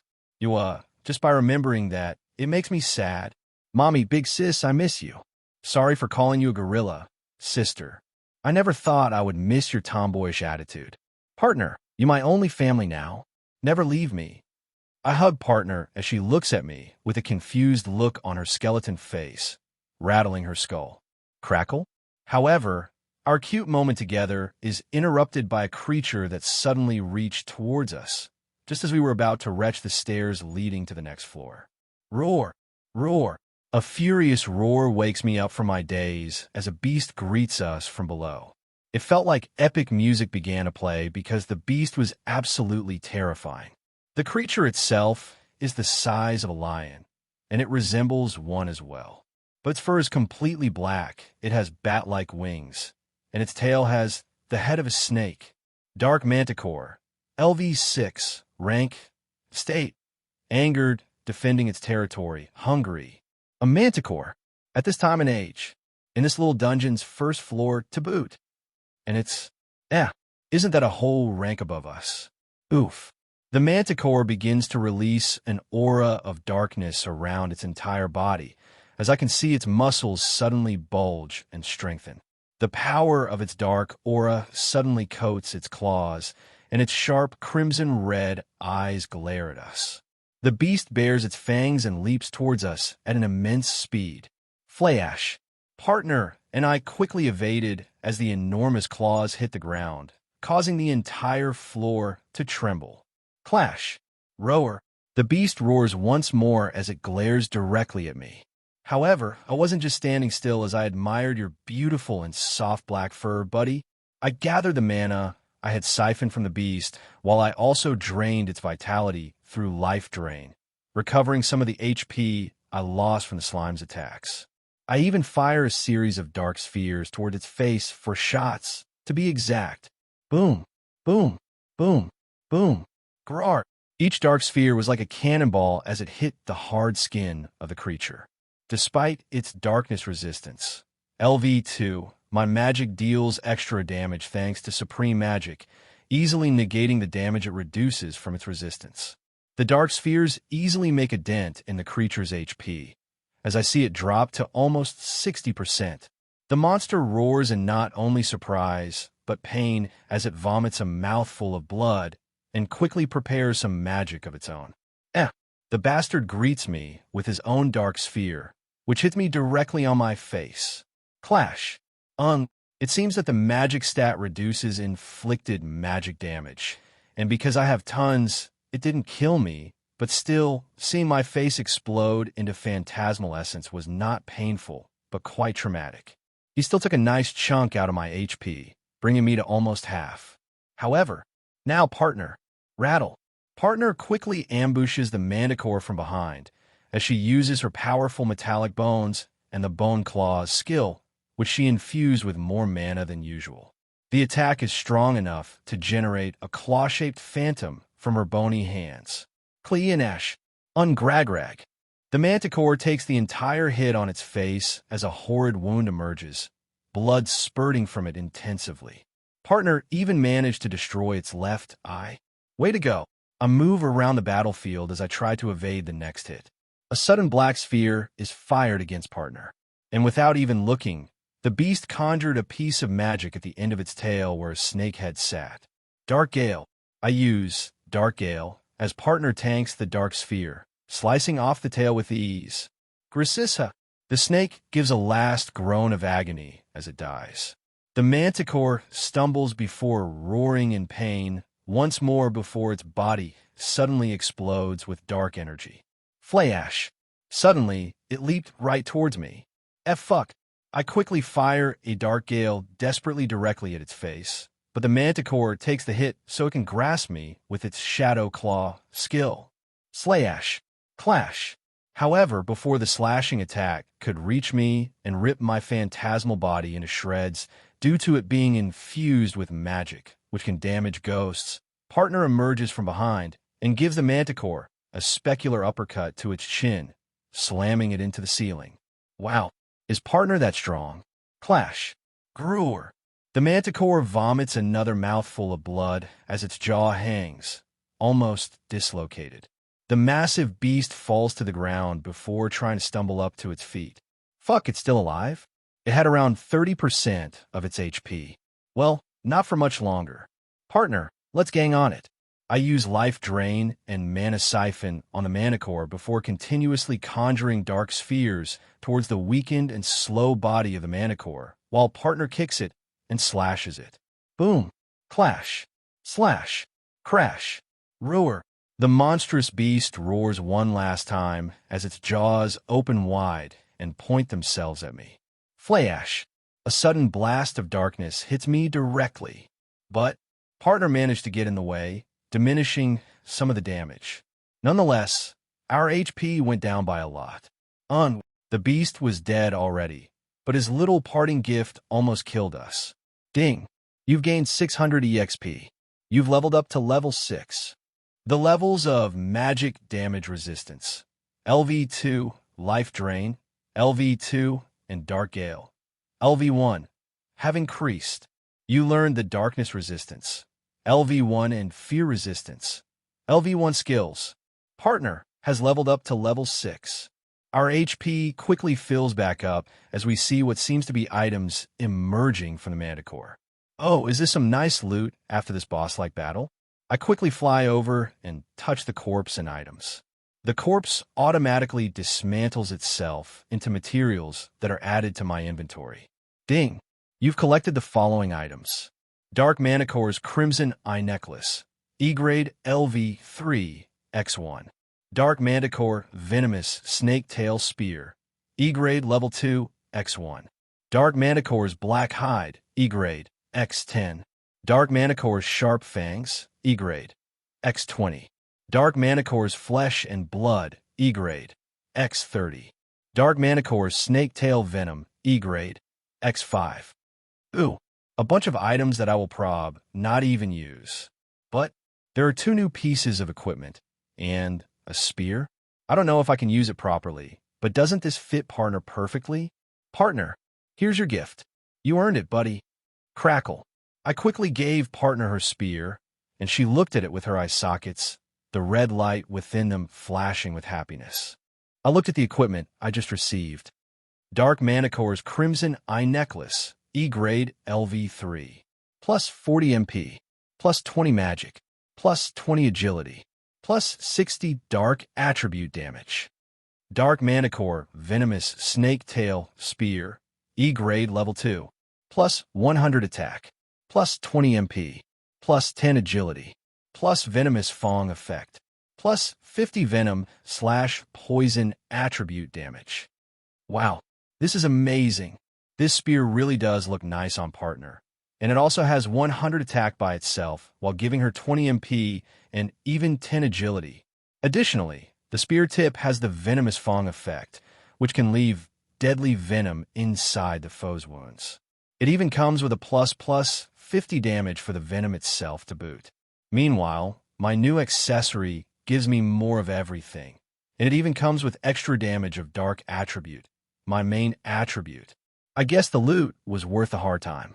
Partner seemed happy with her new weapon despite never having used one. She was already practicing it eagerly, pointing at the air with the spear and releasing several consecutive attacks with it. Wow, way to go. And meanwhile, I equipped my new necklace and glanced over my status. Name, Maria Fuentes Bells. Race, Dark Ghost. Level, 6/12. EXP, 60/700. Rank, F+. Status, Strengthened Cursed. HP, 51/51. MP, 235 plus 60. Attack, 42. Defense, 37. Magic, 235 plus 28. Agility, 50 plus 20. Not bad. My defense is clearly way better than before, and so is my HP, but I still cannot compare to partner, who's built like a tank. Nonetheless, my MP and magic stats are rising quickly. I can see that I am even more of a glass cannon.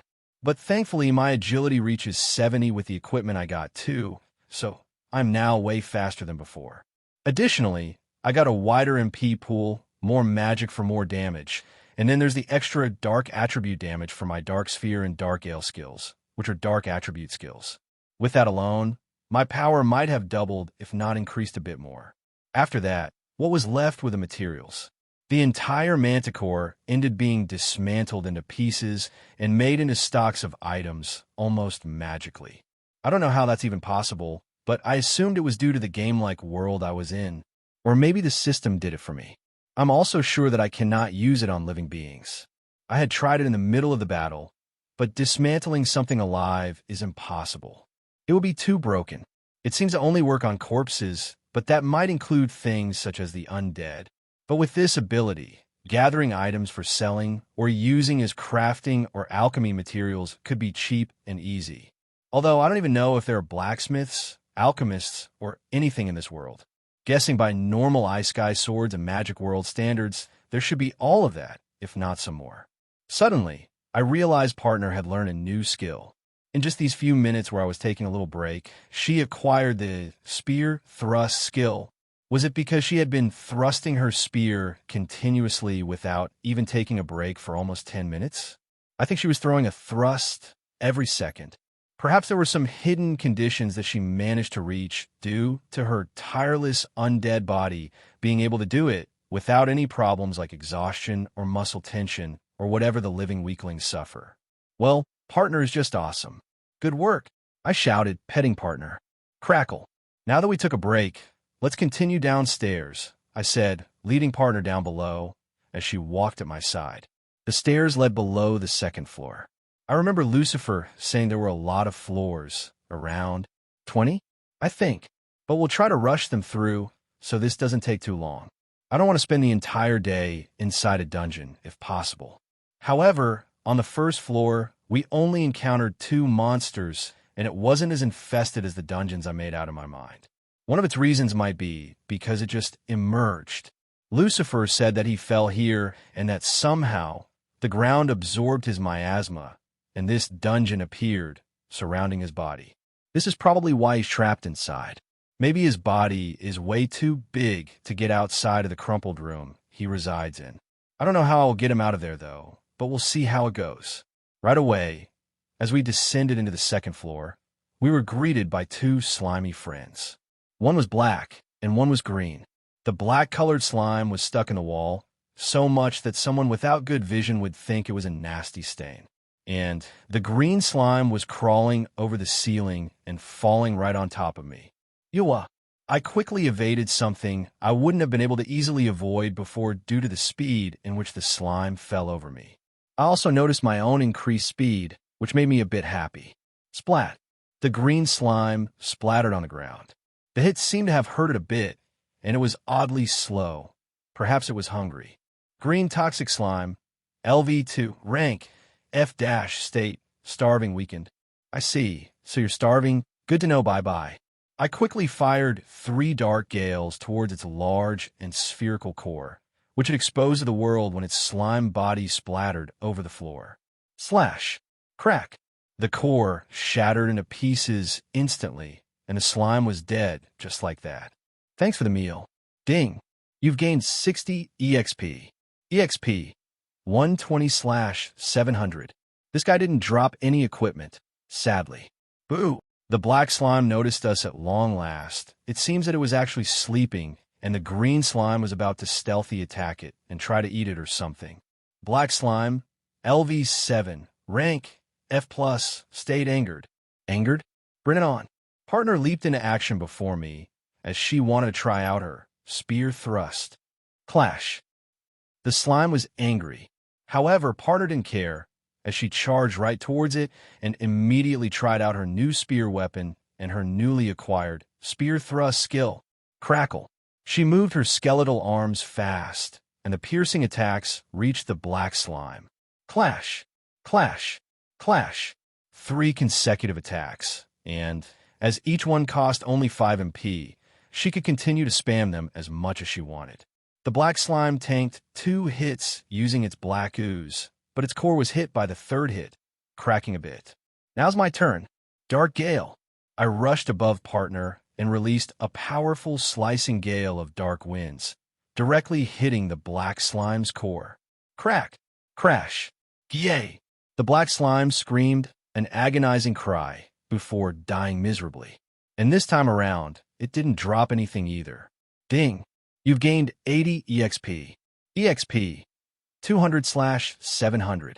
I quickly decided to dismantle the 2 slime carcasses.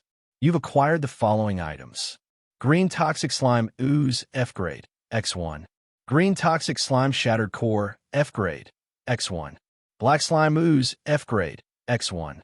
Black Slime Shattered Core, F grade, X1. Now that we were done with this, we moved across the corridors pretty quickly, allowing us to find the stairs in just a few minutes. But no final boss was waiting for us this time. We found a little surprise on the 3rd floor, which was an exact copy of the previous floor. Partner, what is that? I asked while pointing at the thing in front of us. It looked like a little lizard with shiny golden eyes, and it was the size of cat. Rattle. I tried firing a dark sphere at it while behind partner, but the lizard jumped into the air and evaded my attack. He's fast. Nimble Basilisk, LV5. Rank, Estate, Scared. A basilisk? I checked the skills it had too. One of them was named Demon Eyes of Petrification, and it even had Rock Projectile as its long-range attack. Gree! The basilisk roared angrily as its eyes flashed with light while falling from above, and at the same time, a ray of light hit both of us. But nothing happened. That's status effect immunity for you. Thump! Great! The basilisk was shocked that we were completely unaffected by his little trick as it fell on the ground. I fired a barrage of dark spheres at it while draining its MP and HP. Partner cornered it from the other side as it ran away from me with its incredible agility. We sandwiched it until it heaved its last breath. It took a while because it was very nimble and flexible, but partner filled it with holes using her spear, and I blasted it into pieces with my attacks. You've gained 220 EXP. EXP 420/700. Whoa, that was more EXP than expected. You've acquired the following items. Basilisk Petrification Eyes, E grade, X2. Basilisk's Nimble Muscles and Tendons, E grade, X10. Basilisk Petrification Resistant Scaled Skin, E grade, X5. Basilisk's Blood, E grade, X10. The guy didn't drop anything either, but we had our hopes up for something bigger that could give us more equipment. This seems to be the only monster on this floor. We walked on the next floor right away, this being floor 4. In the first area, there was nothing, but we felt as if something was lurking around.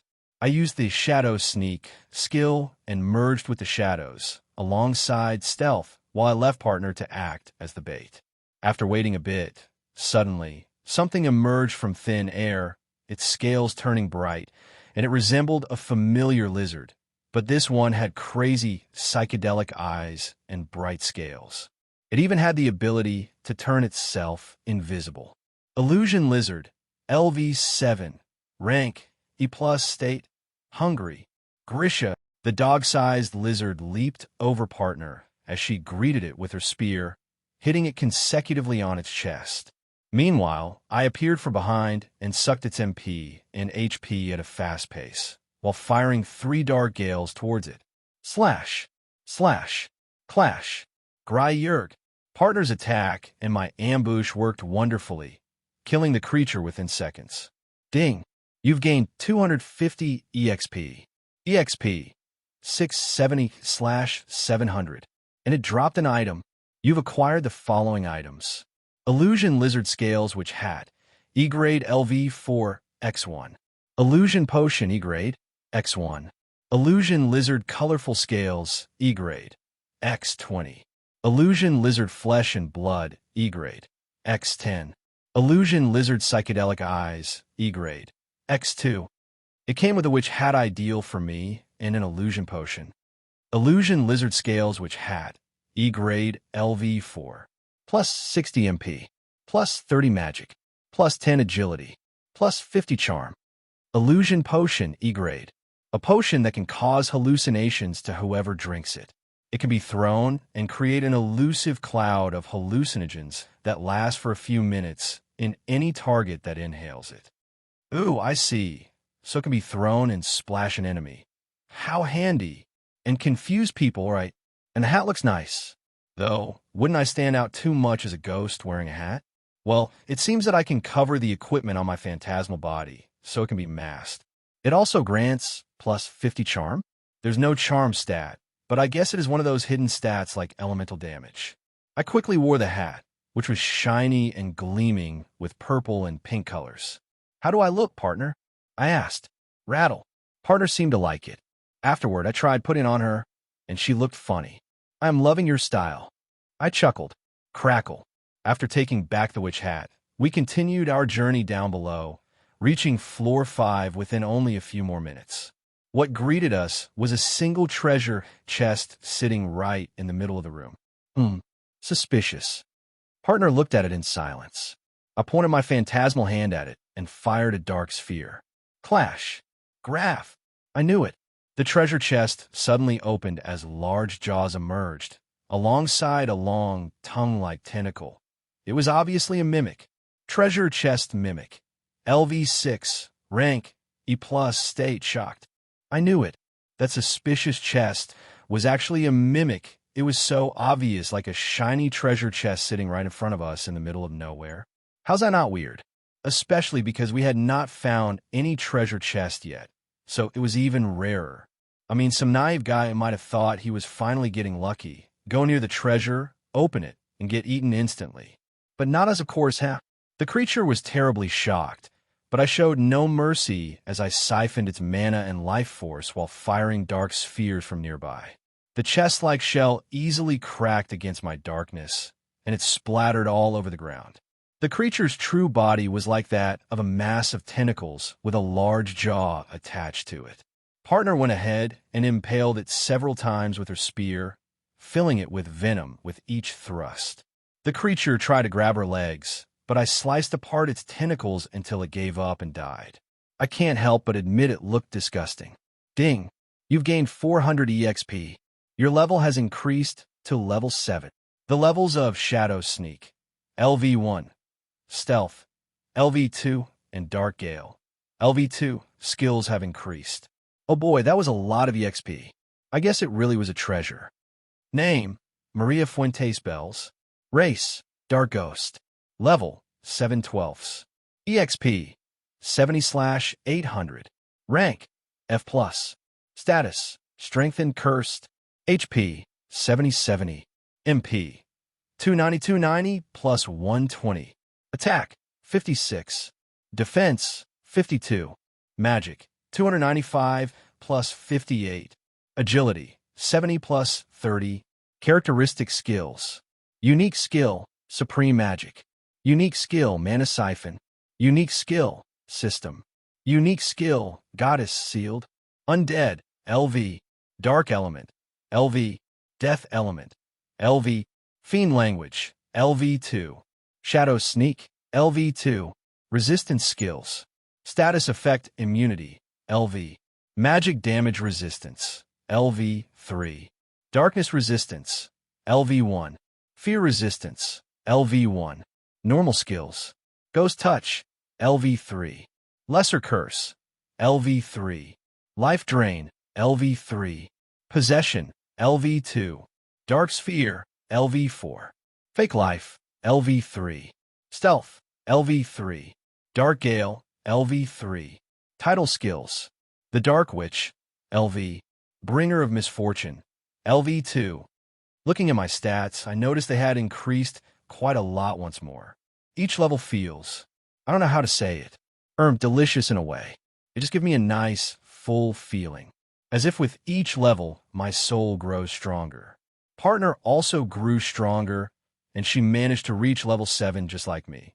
But her level cap is 10 instead of 12, so she'll most likely evolve before me. Hey, that's kind of not fair. Maybe my evolution is even rarer than hers? Well, anyway, this thing dropped some loot, just as if it were a treasure chest. I picked everything up. You've acquired the following items. Dark Steel Helmet, E-Grade LV6, X1. Dark Steel Chest Armor, E-Grade LV4, X1. Treasure Chest mimics Shattered Shell, E-Grade, X6. Treasure Chest mimics Slippery Tongue, E-Grade, X1. Treasure Chest mimic Disgusting Flesh and Blood, E-Grade, X10. Ooh, looky, partner. These are ideal for you. Rattle? Partner admired the armor pieces, her glowing red lights shining from within her empty sockets.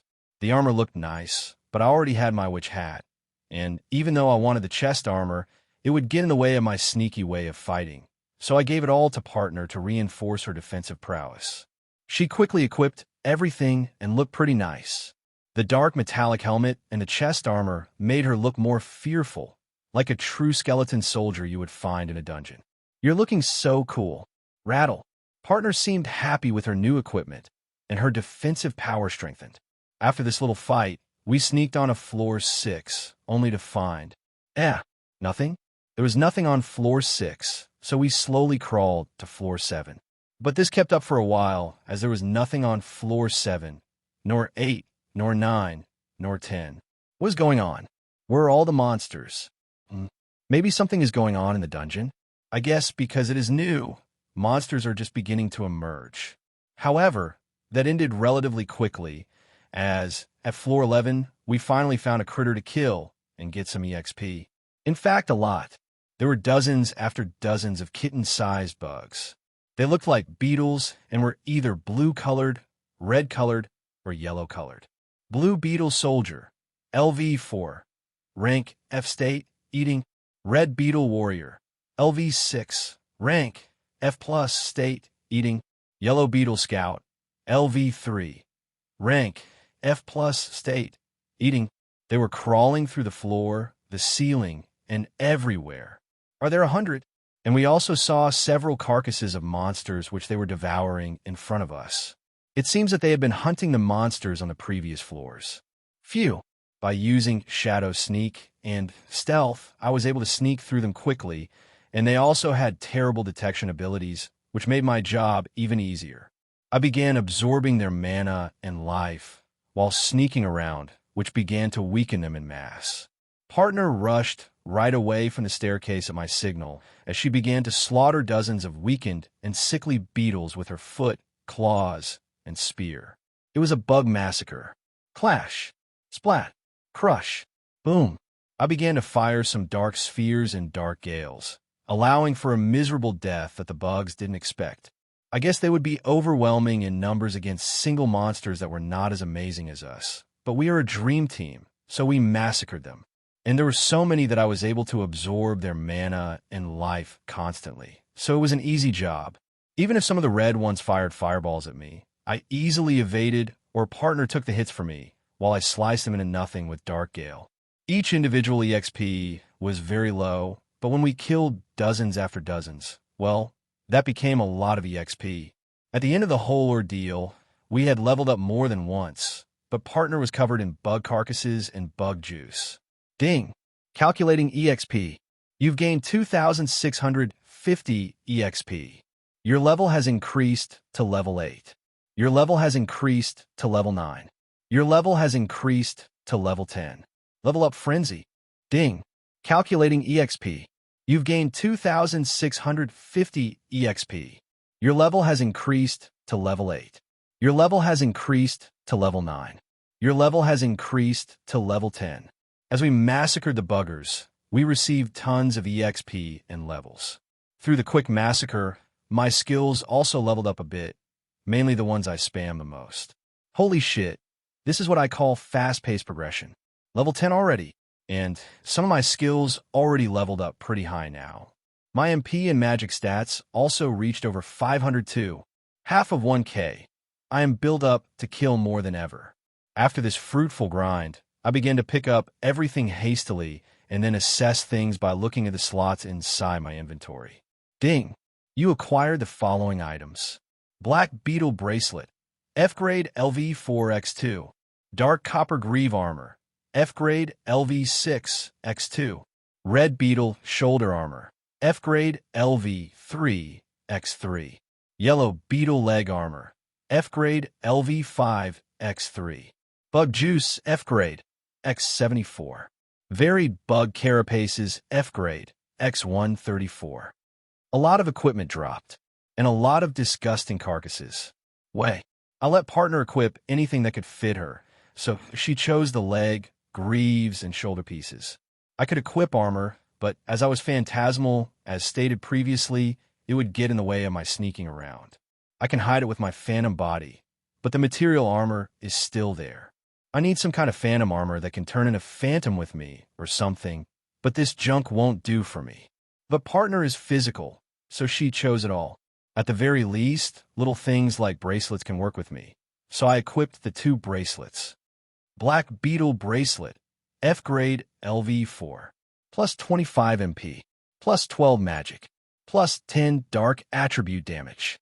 2 of these gave a nice boost to my offensive stats, so it made me rather happy with the grind. We really needed something like that, didn't we? I asked partner. Rattle. Partner had reached level 10 and was ready to evolve with my command. You're already evolving ahead of me. It makes me a bit frustrated, you know? I sighed. Crackle. She petted my phantasmal head. Oi, who taught you how to do that? Crackle. HM, I think it hasn't been much since I raised her, but she's been warming up to me more and more. She's learning from what I do, and now she's even learned how to pet me. Well, what are you waiting for? Evolve. I shout with excitement. Crackle. As her master, it seems that she needs my approval to evolve. Partner nodded as she began to glow with phantasmal essence. The phantasmal essence wrapped up her body as she began to change.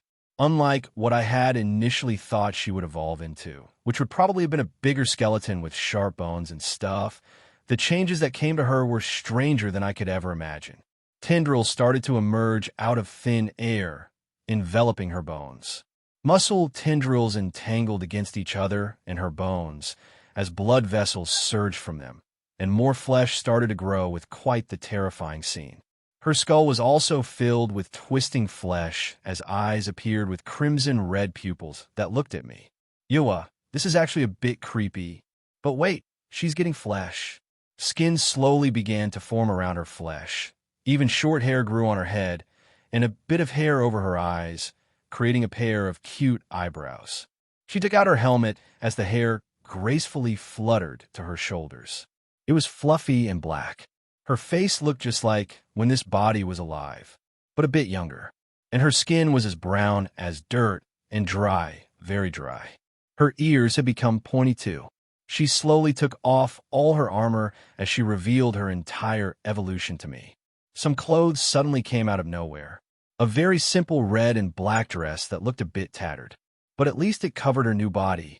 Her hair seemed fluffy, but it was also very dry and messy, so it covered her crimson eyes. What the heck? Partner, you got flesh.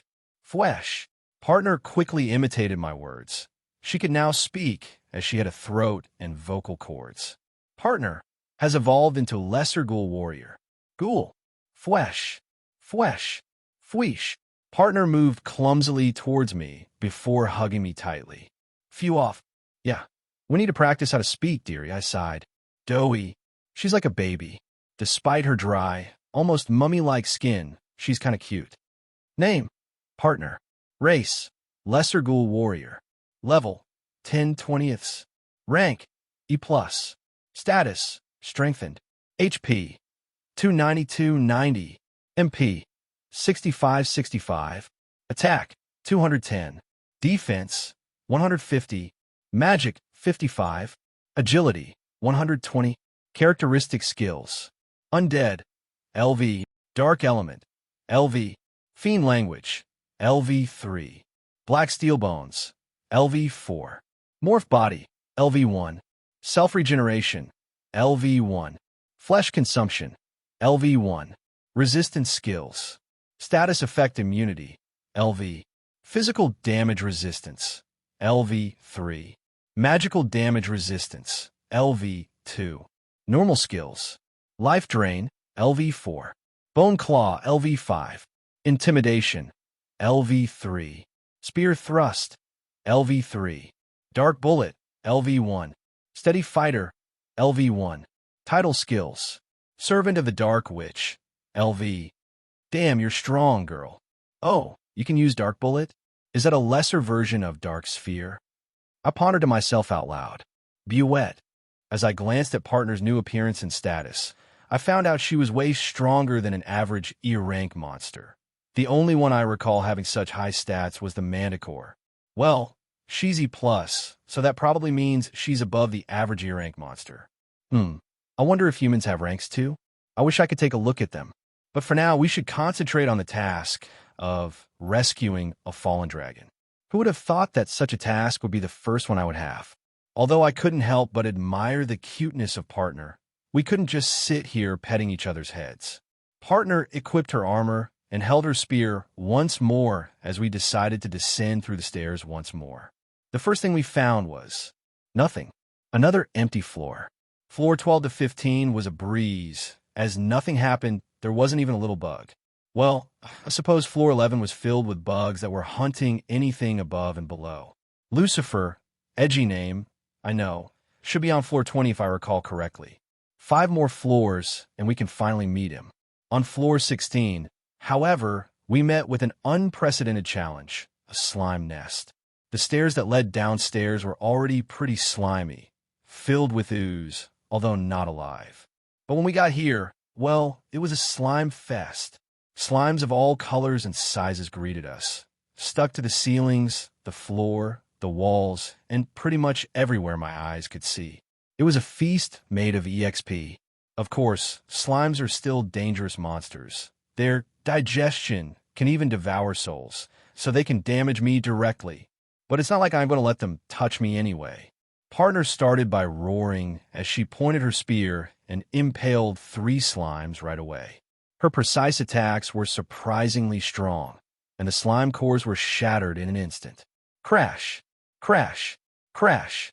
As she advanced through the wave of slimes jumping towards us, some of them began to launch their bodies as projectiles, and the corrosive slimes slowly began to burn through her clothes and armor, and even her flesh, but she seemed unaffected.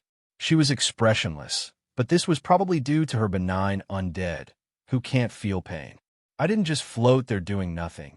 I hid behind her like the excellent ghost queen that I am and began to fire dark spheres and dark gales in quick succession, continuously, while also absorbing mana and life from the slimes, which were all mixed up around us. The result? A bombastic EXP fest. Boom, boom, boom, boom. The slimes began to explode before my almighty dark spheres. There was a lot, but they were the same slimes we met on the first floors. My magic had progressed by quite a lot, so it was customary for them to die as their cores shattered into pieces by the explosive power of my dark spheres or the slicing potency of my dark gale, all according to Kikiko. Despite my reckless approach, I had carefully planned everything. Or did I? Well, the slimes were also showering me with attacks. Some of them even conjured fireballs, water bullets, and even little rocks they threw at a pretty fast speed. These were elemental slimes and seemed like the evolutions of the colorful slimes. However, against the might of my dark attribute magic and the power of my equipment boosting my stats and the power of dark attribute damage enhancement, these slimes stood no chance, though my HP was constantly lowering even with Partner taking some hits for me. Both of us would have been killed if it wasn't for our life drain skills. Oh yeah, partner also had it, so she abused it as much as she could. The amount of EXP kept piling up, and as we began to level up, we rushed across the entire floor, and we reached the end. We were completely covered in slime. It had been almost an hour, and it was finally over.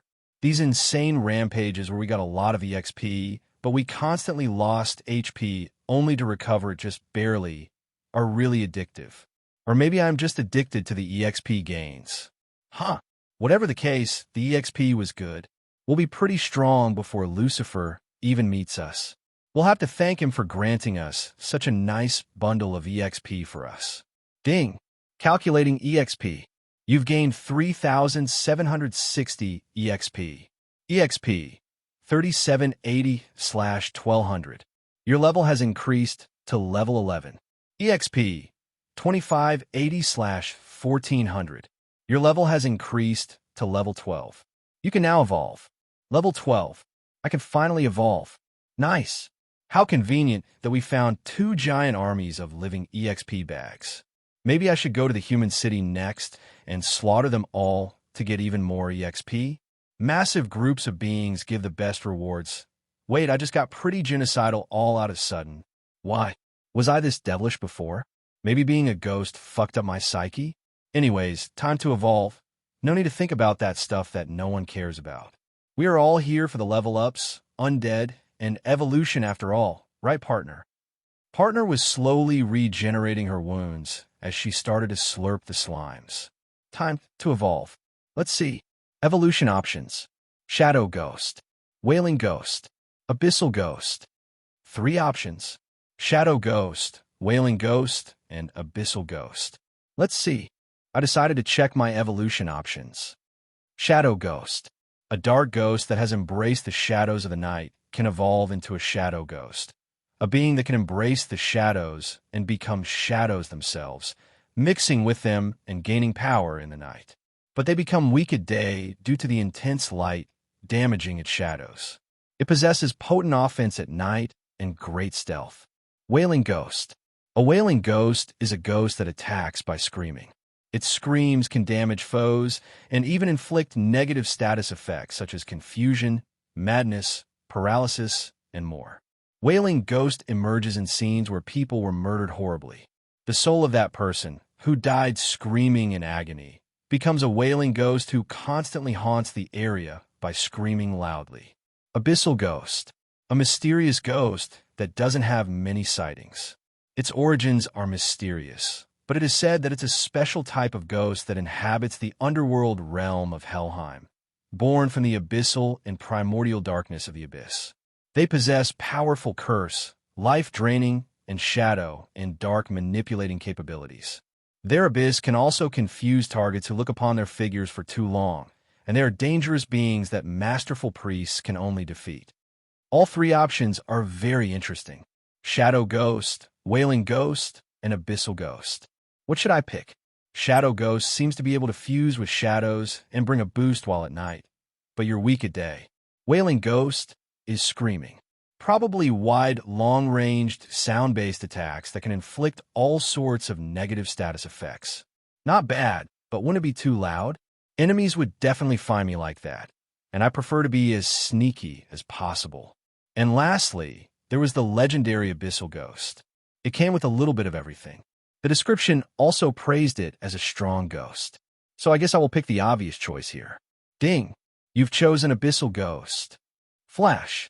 Darkness suddenly encompassed my entire being as the pure abyss consumed me.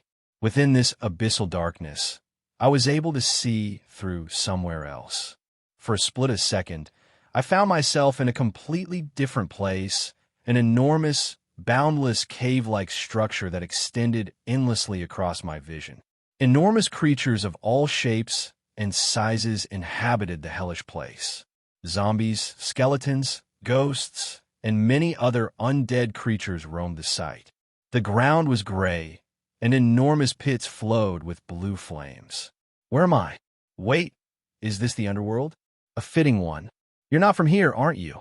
I heard a woman's voice, and as I glanced in the direction of it, what greeted me was a woman, An old woman sitting on a throne of bones. Yeah? Who are you, Grandma? Bold enough to talk so casually with the goddess of death? I like you. Your skills are interesting.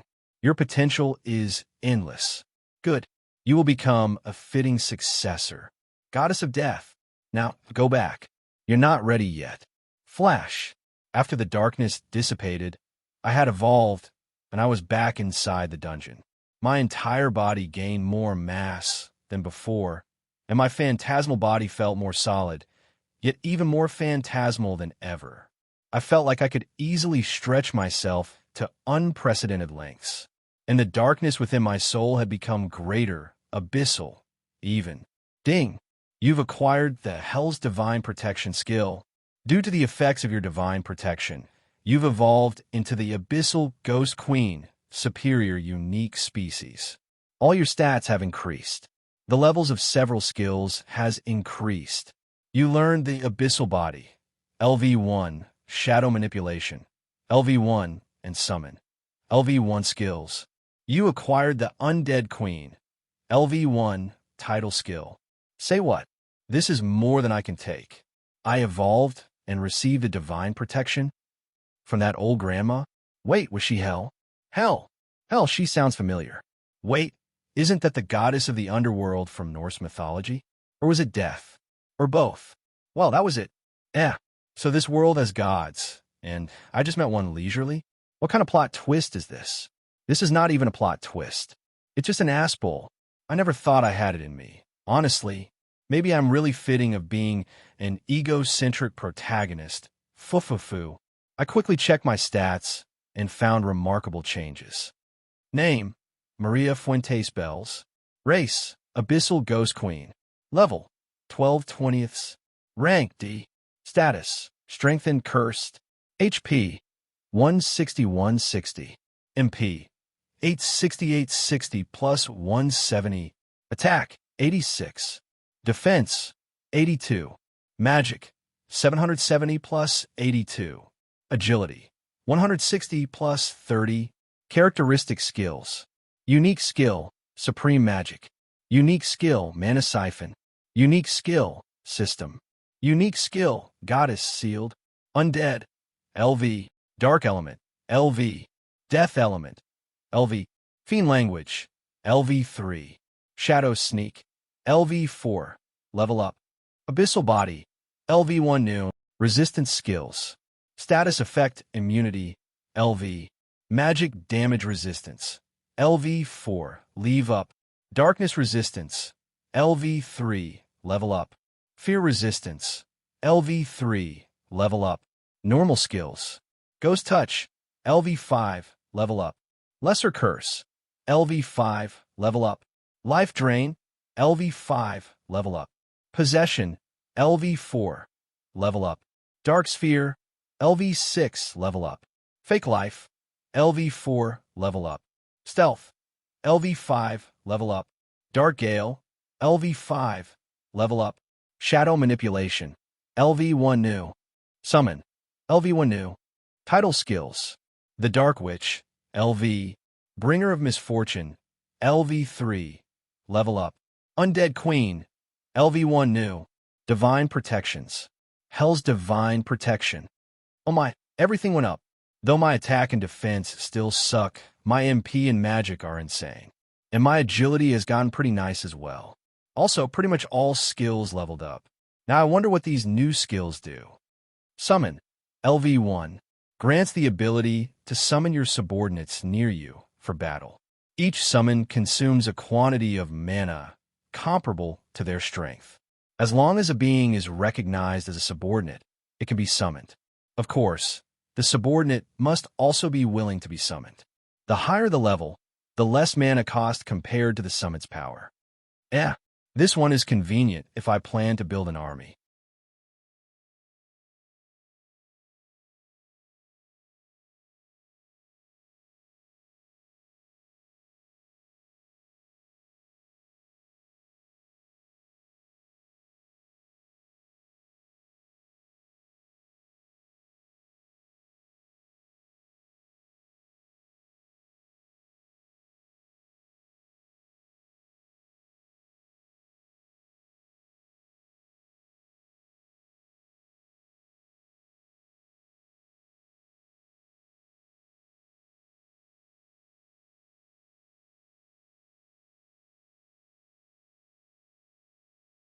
After evolving, getting divine protection, and all, I finally got to see my new skills.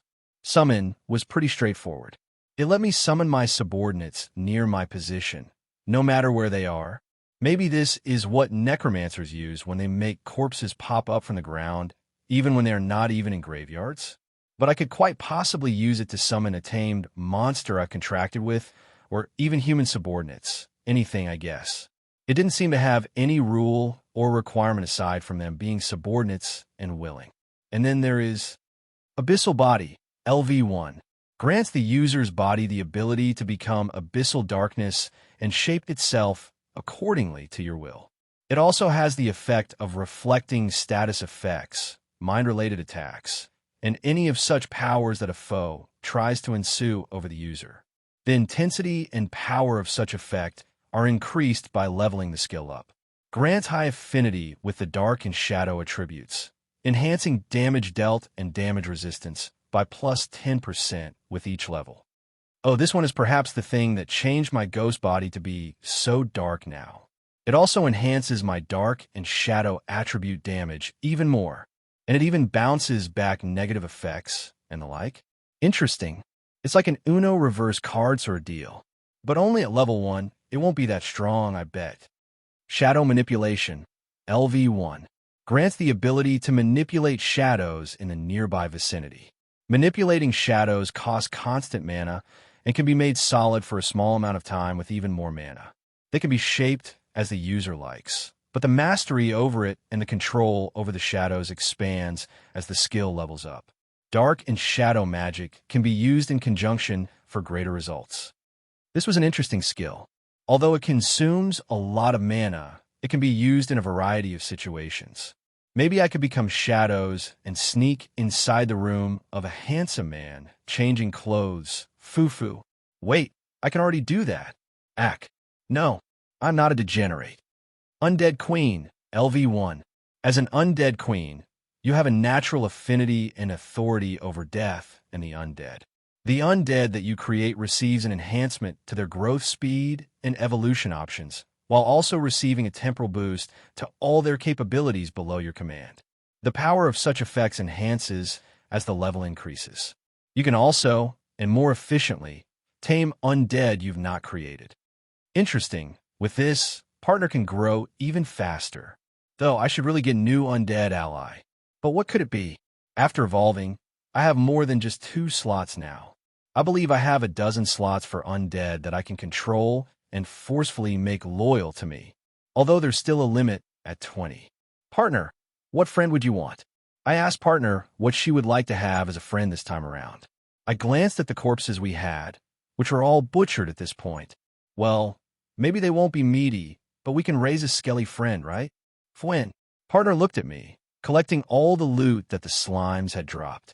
There was some equipment and consumable items mixed into the pile as well. Ding. You've acquired the following items. Thunder Slime Earring, F-Grade LV3X4. Fire Slime Bracelet, F-Grade LV4X3. Water Slime Core Ring, F-Grade LV1X2. Multicolor Slime Core Staff, D-Grade LV1X1. Mixed Elemental Slime Colorful Ooze, F-Grade, X136. Mixed Elemental Slime Colorful Shattered Cores, F-Grade, X136. There was indeed some valuable loot in here. Slimes tend to drop a lot of accessories, but this time there was one super rare drop at D-Grade, and it was this beautiful staff with many slime cores encrusted on it, causing it to shine brightly. I decided to equip everything that I could, which included 2 earrings, another ring, and 2 bracelets alongside the new staff. And let's check the stats. Thunder Slime Earring, F-Grade LV3, plus 20 MP, plus 15 Magic, plus 20 Agility, plus 20 Thunder Attribute Damage. Fire Slime Bracelet, F-Grade LV4, plus 25 MP, plus 20 Magic, plus 10 Agility, plus 10 Attack, plus 20 Fire Attribute Damage. Water Slime Core Ring, F-Grade LV1, plus 10 MP, plus 5 Magic, plus 5 Agility, plus 10 Water Attribute Damage. Multicolor Slime Core Staff, D grade LV1, plus 300 MP, plus 200 magic, plus 100 attack, plus 50 agility, plus 120 all elemental damage. D grade equipment is amazing, and it's a weapon fitting for my mage-like role. Although I would like to eventually kick some asses with physical strength someday, this isn't half bad. It even comes with plus 100 attack, so this staff can hit as hard as a baseball bat, if I wanted. Insane. I already had my black beetle bracelets that gave me dark attribute damage, so I decided to leave the remaining bracelets for partner. In the end, I can only equip 2. The others I would equip wouldn't give me any stats, and I knew this because I had tried doing it already. Now let's check what my actual status with the new buffs looks like. Name, Maria Fuentes Bells. Race, Abyssal Ghost Queen. Level, 12/20. Rank D. Status, Strengthened Cursed. HP, 16160. MP, 86860 plus 520. Attack, 86 plus 100. Defense, 82. Magic, 770 plus 317. Agility, 160 plus 125. Pretty good if I say so myself. Already at over 1 KMP.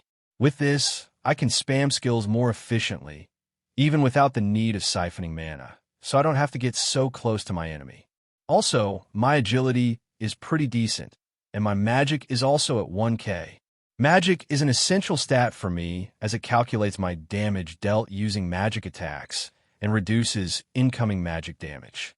No matter how frail they look, the stronger a mage is, the better they are at resisting magic damage. But I would imagine there could be instances where several warriors died, calcinated by a giant fireball, but a mage somehow survives even without wearing armor. Such a sight would be pretty hilarious. After equipping her own earrings, bracelets, and rings, partner looked very pretty. You really look like a cute girl now, partner. Be it girl. Yeah, pat, pat, pat. I petted partner's head, and after a bit, we decided to continue through the dungeon.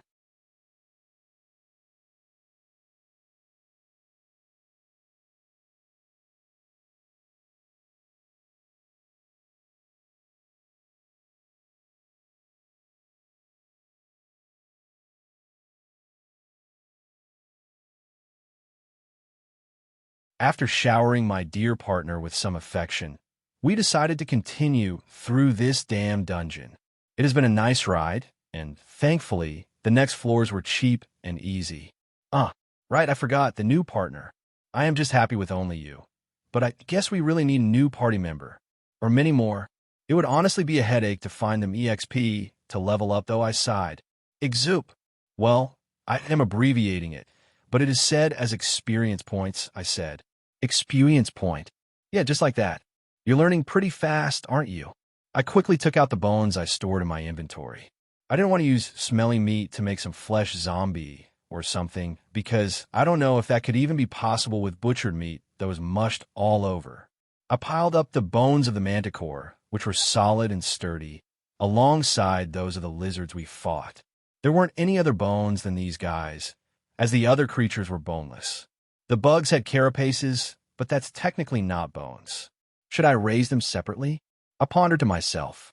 As the dungeon goes deeper, monsters become stronger, so these weak level 1 skeletons wouldn't amount to anything against a group of slimes and wouldn't even be able to safely leech for EXP, because for that they need to land at least 1 hit. And before that even happens, they will get eaten in an instant. After all, they're all delicious bones, so the monsters around here would gladly give them a try in order to get some calcium running through their body. Due to that, I decided to use the entire pile of bones to raise a single individual, hoping that adding more bones would make a difference. I considered giving it flesh, but I couldn't help thinking that the flesh would be left behind. Well, I don't lose anything putting some over it. I also added some slime cores, the basilisk size, and a bit of the manticore's black fur, which was absolutely gorgeous. Let's see what kind of weird thing comes out of this mix-up of materials. Fake life. Flash. I used fake life with the intention of making a single being with the items before me. And as phantasmal energies began to be absorbed from the environment, it slowly formed a phantasmal soul, which infused itself into the pile of items. Suddenly, a wondrous sight shone before our eyes. The bones began to pile up and rearrange themselves into a figure resembling the manticore, but way stronger and much bigger. The flesh, which was a mixture of all the fleshy creatures we killed, began to move around like a slime before sticking to the bones. The black pelt of the manticore stretched itself and covered the entire body as the basilisk eyes inserted themselves into the empty eye sockets. The slime cores mixed inside of the empty body it had, filling it with colorful mana. And it was done. Ding! You've raised a undead black cat chimera. Black cat. And it looked like a cat. Yeah, but enormous. More like a panther. It took some of the shape of the manticore, which was more lion-like, but its ears were more like a house cat's ears, and it had a thin black tail instead of a snake. And from within it, I could feel a strong aura radiating outwards. It looked at us with the basilisk eyes it had, flashing with eeriness. A cat. Cat. Meow. The giant black cat sat down and glanced at us before meowing. Yua, it's actually cute. I'm going to name you Kuro. Nice to meet you. Meow. Ding. You've named your servant Kuro. Now let's check Kuro's stats. Name. Kuro. Race. Undead black cat chimera. Level. 1/15th. Rank. F+. Status. Happy. HP. 95/95. MP. 72/72. Attack. 86. Defense. 75. Magic. 82. Agility. 85. Characteristic skills. Undead. LV. Chimera. LV. Dark element. LV. Artificial elemental cores. LV. Fiend language. LV1. Shapeshift. LV1. Self-regeneration. LV1. Flesh consumption. LV1. Resistance skills. Status effect immunity. LV. Physical damage resistance. LV1. Normal skills. Life drain. LV1. Cursed black flare breath. LV1. Shadow claws. LV1. Fireball. LV1. Water bullet. LV1. Thunder shock. LV1. Title skills. Servant of the Dark Witch. LV. I don't know what gender it is, but I will call it boy for now because the manticore was a male. First of all, the stats are pretty good. Kuro started right away as an F+ rank monster, meaning that it had higher stats from the get-go, but it needs more levels to evolve. But some exciting news is that it also came with more skills than I expected. Shapeshift seems to help him become smaller or bigger, with a max height of +1 meter, but he can reduce his size with much more ease. And the limit is about the size of an actual cat. Very cute. He also comes with the Artificial Elemental Cores skill, which helps him use other elemental magic without having its original affinity. Although this seems limited and doesn't have much potential, but at least it works. He has many attacking methods, being Cursed Black Flare Breath, LV1, Shadow Claws, LV1, Fireball, LV1, Water Bullet, LV1, and Thunder Shock, LV1. I remember that breath that almost killed us back then. Shadow Claws seemed pretty good as well. However, what surprised me is that he didn't come with an evil eye of petrification. Does he need something to trigger its power? Or maybe he could get it after evolving? I hope. I just wasted some precious materials. Meow. Kuro received our caressing as we touched his fluffy hair. After that, he let us ride on him. By materializing legs and sitting on his back, Kuro can carry me around. Partner sat down in front of me and then let me grab her shoulders. And just like that, Kuro rushed downstairs as we began to slaughter the monsters we encountered along the way. We found some more slimes, but not as many, a few beetles, and another illusion lizard, which Partner killed by jumping over its head and impaling it with her spear. The monster's EXP wasn't as good now that we required so much to level up, but it was better than nothing.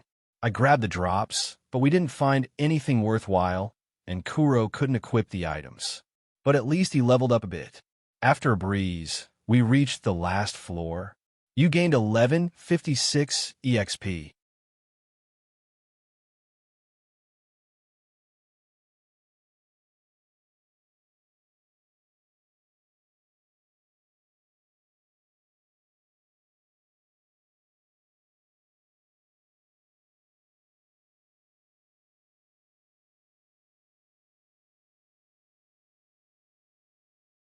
A large red gate emerged before us at the end of floor 19.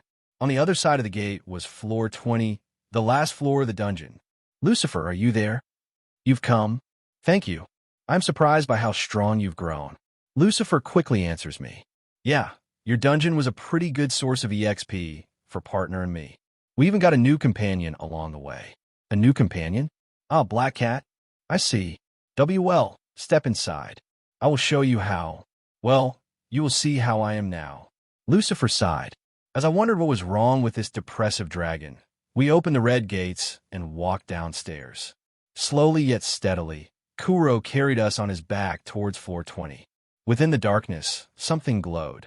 Two blue eyes resided in the darkness, resembling phantasmal flames like those of a will-o-wisp. We took a torch and illuminated the place, Lucifer's appearance greeting us. This is what remains of my former self. But this is just bones. Indeed, just as partner said, Lucifer was just bones, and bits of dry skin stuck to them. His eyes were empty, and only two little blue flames resided within the eye sockets. That's right. I'm just bones now. I cannot move from here because my soul seems sealed into the dungeon structure. Lucifer sighed, his voice emerging from his soul that was stuck to his skeleton. So you're dead? I asked. That's right. I saw how you were able to raise undead, and I thought that perhaps, by raising me as your undead, you could free me from this damned place. Said Lucifer. I see. But wait, couldn't you do it for yourself? You raised the undead in the graveyard. I asked. No, that's different. Unlike you, who has the innate power over death, what I did was merely infect the graveyard with miasma that leaked from my remains. Miasma naturally corrupted the souls within that place and raised undead without any of my powers playing into account. Miasma is even capable of forcing mutations into living beings as well. Said Lucifer. I see. You got pretty lucky then. I am quite a proficient user of fake life. Thank you. What is your name? Well, should I use my past world's name? Better not. Name's Maria. You can call me Mary too, or whatever, I said. I see. When you raise me as an undead, I will end up becoming your subordinate. So I better know your name beforehand. Said Lucifer. Yeah, but are you okay with this? I thought dragons were prideful beings. Wouldn't it be a disgrace to serve a ghost after death?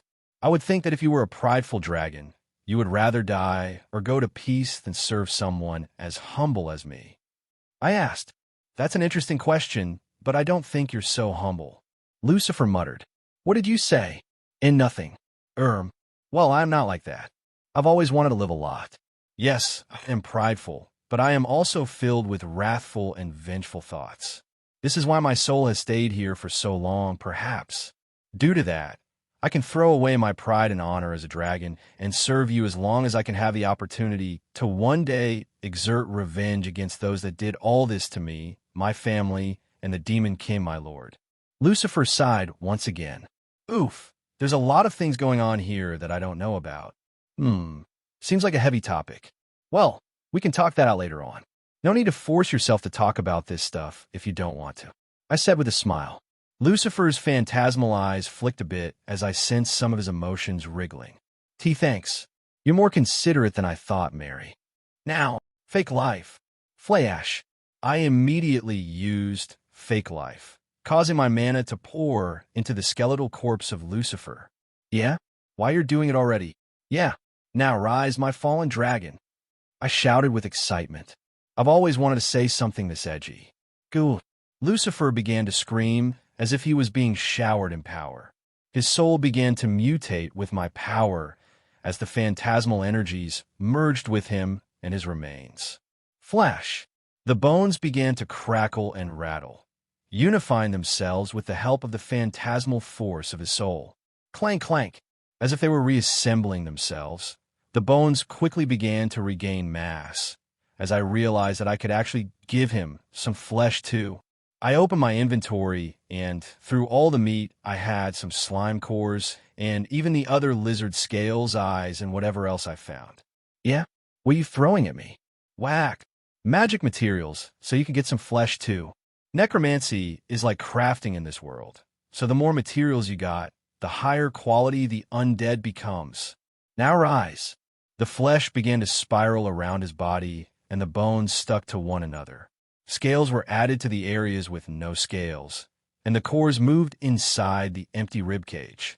All the materials went into their respective places, and he even got new eyes, which are the ones from the illusion lizards. Boom! An explosion of phantasmal energy was released all around us, and after a few seconds, the smoke slowly dissipated, revealing a new, freshly risen undead. Ding! You've raised a lesser Dracolic chimera. After all those materials, this guy is still lesser. Damn!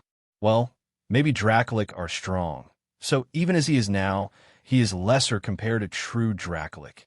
Yeah, let's leave it at that. Ugh, I feel strange, but at the same time, familiar with this body. I really do have flesh now. Lucifer mutters. Lucifer emerged from within the smoke.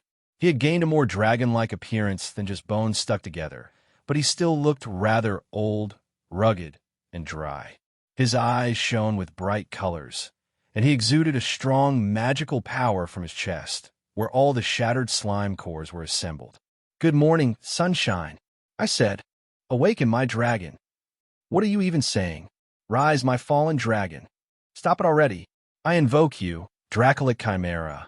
Cut it out. What's wrong with a little intensity? You're a legendary dragon and everything. Can't a girl get hyped for a bit?" I sighed. "Yeah, but that was a bit anticlimactic." Lucifer shouted. "Grayo." Partner roared as she didn't like how Lucifer treated me. I caressed her head in order to calm her down. There, calm down, partner. We have to be more respectful with our elders. This old man lacks a lot of humoristic sense, I said. Do not call me grumpy. Lucifer cried. Hee hee. It's funny to see you get angry. Yeah. Lucifer suddenly got embarrassed. I decided to check his stats and see what he was made of. Name, Lucifer. Race, Lesser Dracolic Chimera. Level, 1/30th. Rank, D+. Status, embarrassed, flustered, secretly happy. HP, 32320. MP, 34340. Attack, 185. Defense, 105. Magic, 255. Agility, 70. Characteristic skills. Undead, LV. Dragon, LV. Chimera, LV. Dark Element, LV. Death Element, LV. Fire Element, LV. Artificial Elemental Cores, LV. Morph, LV. Fiend Language, LV1. Shapeshift, LV1. Self-Regeneration, LV1. Flesh Consumption, LV1. Hardened Dragon Scales, LV1. Resistance Skills. Status Effect Immunity, LV. Physical Damage Resistance, LV1. Magic Damage Resistance, LV1. Elemental Damage Resistance, LV1. Normal Skills. Life Drain, LV1. Phantasmal Flames Breath, LV1. Phantom Claws, LV1. Fireball, LV1. Dark Sphere, LV1. Mana Mastery, LV1. Intimidating Aura, LV1. Title Skills. Servant of the Dark Witch, LV. Fallen Dragon, LV. Well, would you look at that? He's strong from the get-go.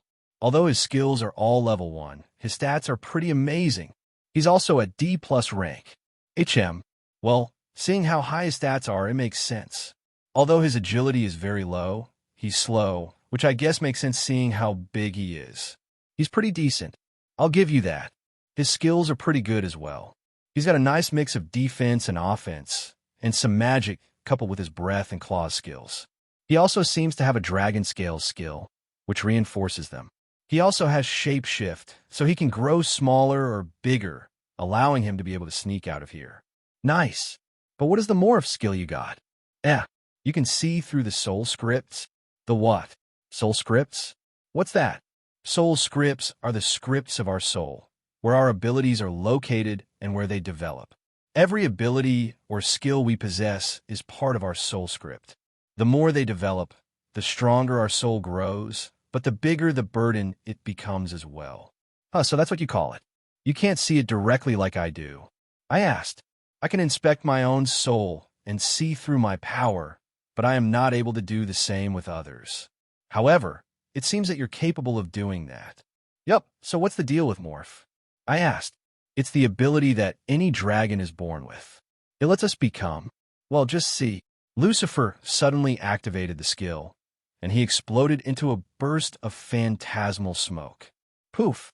The phantasmal smoke dissipated, and what remained of him was a way smaller figure, of around probably almost 2 meters tall. A human. Lucifer emerged in his human-like form. Indeed, it is more like a demon than a human. All intelligent races of beasts, dragons, demons, and monsters possess the morph skill after reaching maturity. With it, we can morph into a humanoid figure that represents us. It is a power that was designed so we could communicate better with lowly races such as humans, Lucifer explained. I see. Who are you calling lowly race? Well, you're a ghost now, so it wasn't for you. Lucifer sighed a bit. Anyways, his appearance was nothing but handsome. Lucifer looked like a slim and mildly muscular man, with a tall figure, pale white skin, sharp eyes that gleamed with dark colors, long silvery white hair that reached down to his shoulders, and 2 spiraling black horns growing from his forehead. He had scales on his feet and arms, and a few all around his body. He also had wings and a tail, but using shape shift, he could hide those features and even his horns and scales if he wanted to.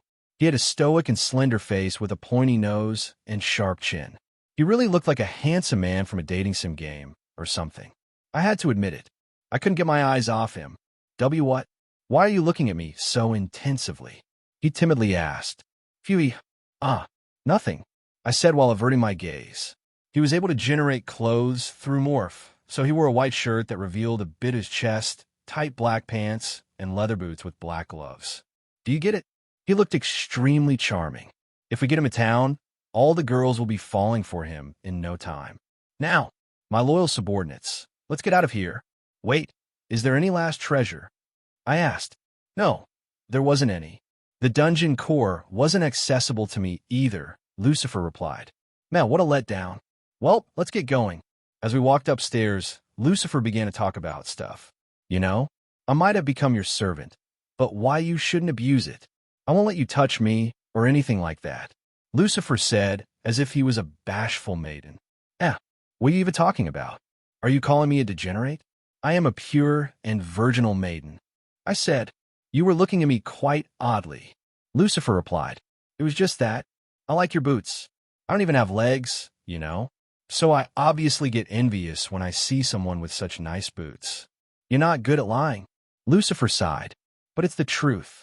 Right, partner? Partner was looking at Lucifer with squinting eyes. Was she jealous? She muttered. What's wrong now? Sigh. Kuro, you're the only one I have at my side, it seems. I sighed. Meow. True. However, just as we were walking upstairs, a tremor shook the walls. An enormous magic circle emerged on the floor where Lucifer's corpse was, and a gigantic figure began to be summoned from it. No way.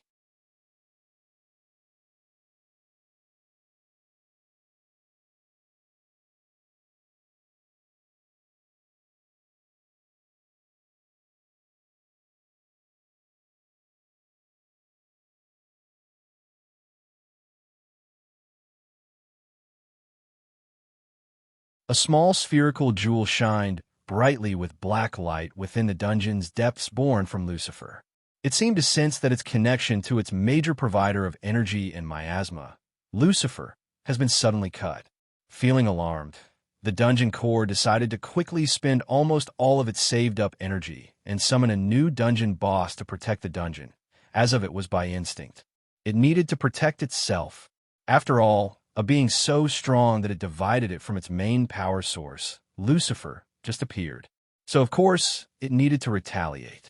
It needed to fend off such a threat before it could endanger the life of the dungeon core itself. True. However, just as we were walking upstairs, a tremor shook the walls. An enormous magic circle emerged on the floor where Lucifer's corpse was, and a gigantic figure began to be summoned from it. No way. We glanced at the beast being born. It seemed around 10 meters tall, and it had 4 heads, with long necks wriggling around like snakes. Its body was coated in black scales, and each head had eyes with different colors.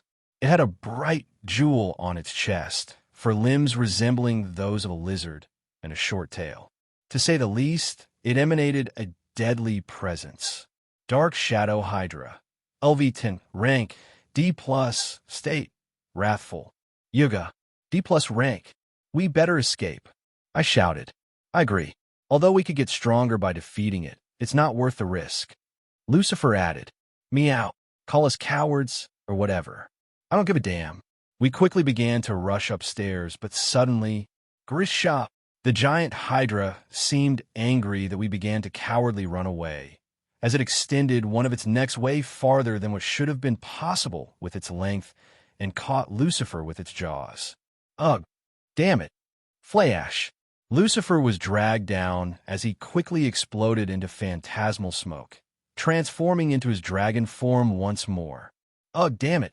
All right then, I will slaughter you if you want to die so badly, roared Lucifer, as his claws began to slash through the Hydra's jaws and heads while his phantasmal breath burnt through its body. However, those scales looked tough. They were barely taking much damage. This was because the Hydra had the reflective scales skill, which had the power to reflect a part of any type of elemental damage, effectively negating an amount of the damage taken. This made even Lucifer's powerful attacks not that strong. Ma, Kuro suddenly charged downstairs without even asking me what we had to do. His feeling of companionship with Lucifer had developed quite quickly. Fight! Partner coated her spear with her mana as it began to exude a large quantity of venomous aura from within. I guess we were fighting then. All right, mana siphon, life drain. We quickly jumped into battle, and as we were all undead, we began with life drain, slowly draining the life of the Hydra from all sides. Grisha, Lucifer acted as the main tank, being the only one capable of taking the hits of such a gigantic beast. Rah! Slash! Clash! Lucifer slashed through the Hydra's necks. However, the Hydra used one of its heads as a weapon, attacking and hitting Lucifer's head with it. I never knew they used their heads in such a way. Meanwhile, as I constantly drained its mana slowly, I began to conjure all I had. Dark spheres emerged one after another in groups of 4, clashing against the body of the Hydra, completely bombing it. Dark gales concentrated into a large vortex of slicing dark winds, attacked the Hydra's heads. Boom, boom, boom, boom. Grayar. Despite its darkness resistance and reflective scale skills, the beast seemed to have taken some damage from my attacks. This was probably because my dark attribute damage even as bonuses from my equipment, and those bonuses might have canceled out the damage reduction of its skills to a certain extent. Partner used her spear to move gracefully around the battlefield. She began to pierce the Hydra's limbs with spear thrust and injected deadly venom into the open wounds, although it didn't seem as effective due to the beast's poison resistance. But at the very least, it wasn't a full-on immunity, so there was some slow damage per second that ticked away at its health. Jireo! Kuro roared fiercely like a lion as he began to fire fireballs, water bullets, and thunderbolts towards the Hydra, bathing it with multi-elemental damage. It wasn't as strong as the rest of us, but Kuro was doing his part. However, the Hydra was a strong D+ rank monster. It wasn't going to go down easily. Grisha, although Lucifer was bothering its movements the most, it suddenly glared at me with 3 of its heads. Flash! All 3 heads' eyes flashed with bright lights, as a storm of elements befell upon me. Truum! Lightning, wind, and fire reached me as the Hydra utilized its powerful skill, instant casting, to conjure fireball, thunderbolt, and wind gusts combined in what seemed to be a destructive storm of elements. I barely managed to dodge, but the powerful attack clashed against the wall behind me, and some of its shockwaves of elements reached my phantasmal body, damaging me. My HP almost hit 0 just from the after effects of the deadly combination. Imagine if that thing had hit me head-on. My HP began to slowly come back to me through life drain, but the monster's HP was rather high, and disappointingly, it had yet to reach 50%. "Be more careful," Lucifer shouted, reprimanding me. "Well, we wouldn't be fighting this thing if it wasn't because you got so easily caught." I shouted back, What did you say, eh?" Clash. The Hydra suddenly hit Lucifer's head with a bonk. But Lucifer retaliated with a roar, releasing his phantom flame breath towards the beast's eyes. Grayar. Right, its eyes. If it does not focus its eyes on something, it can't conjure magic precisely. Use your claws to slash their eyes off. I shouted. The eyes, right?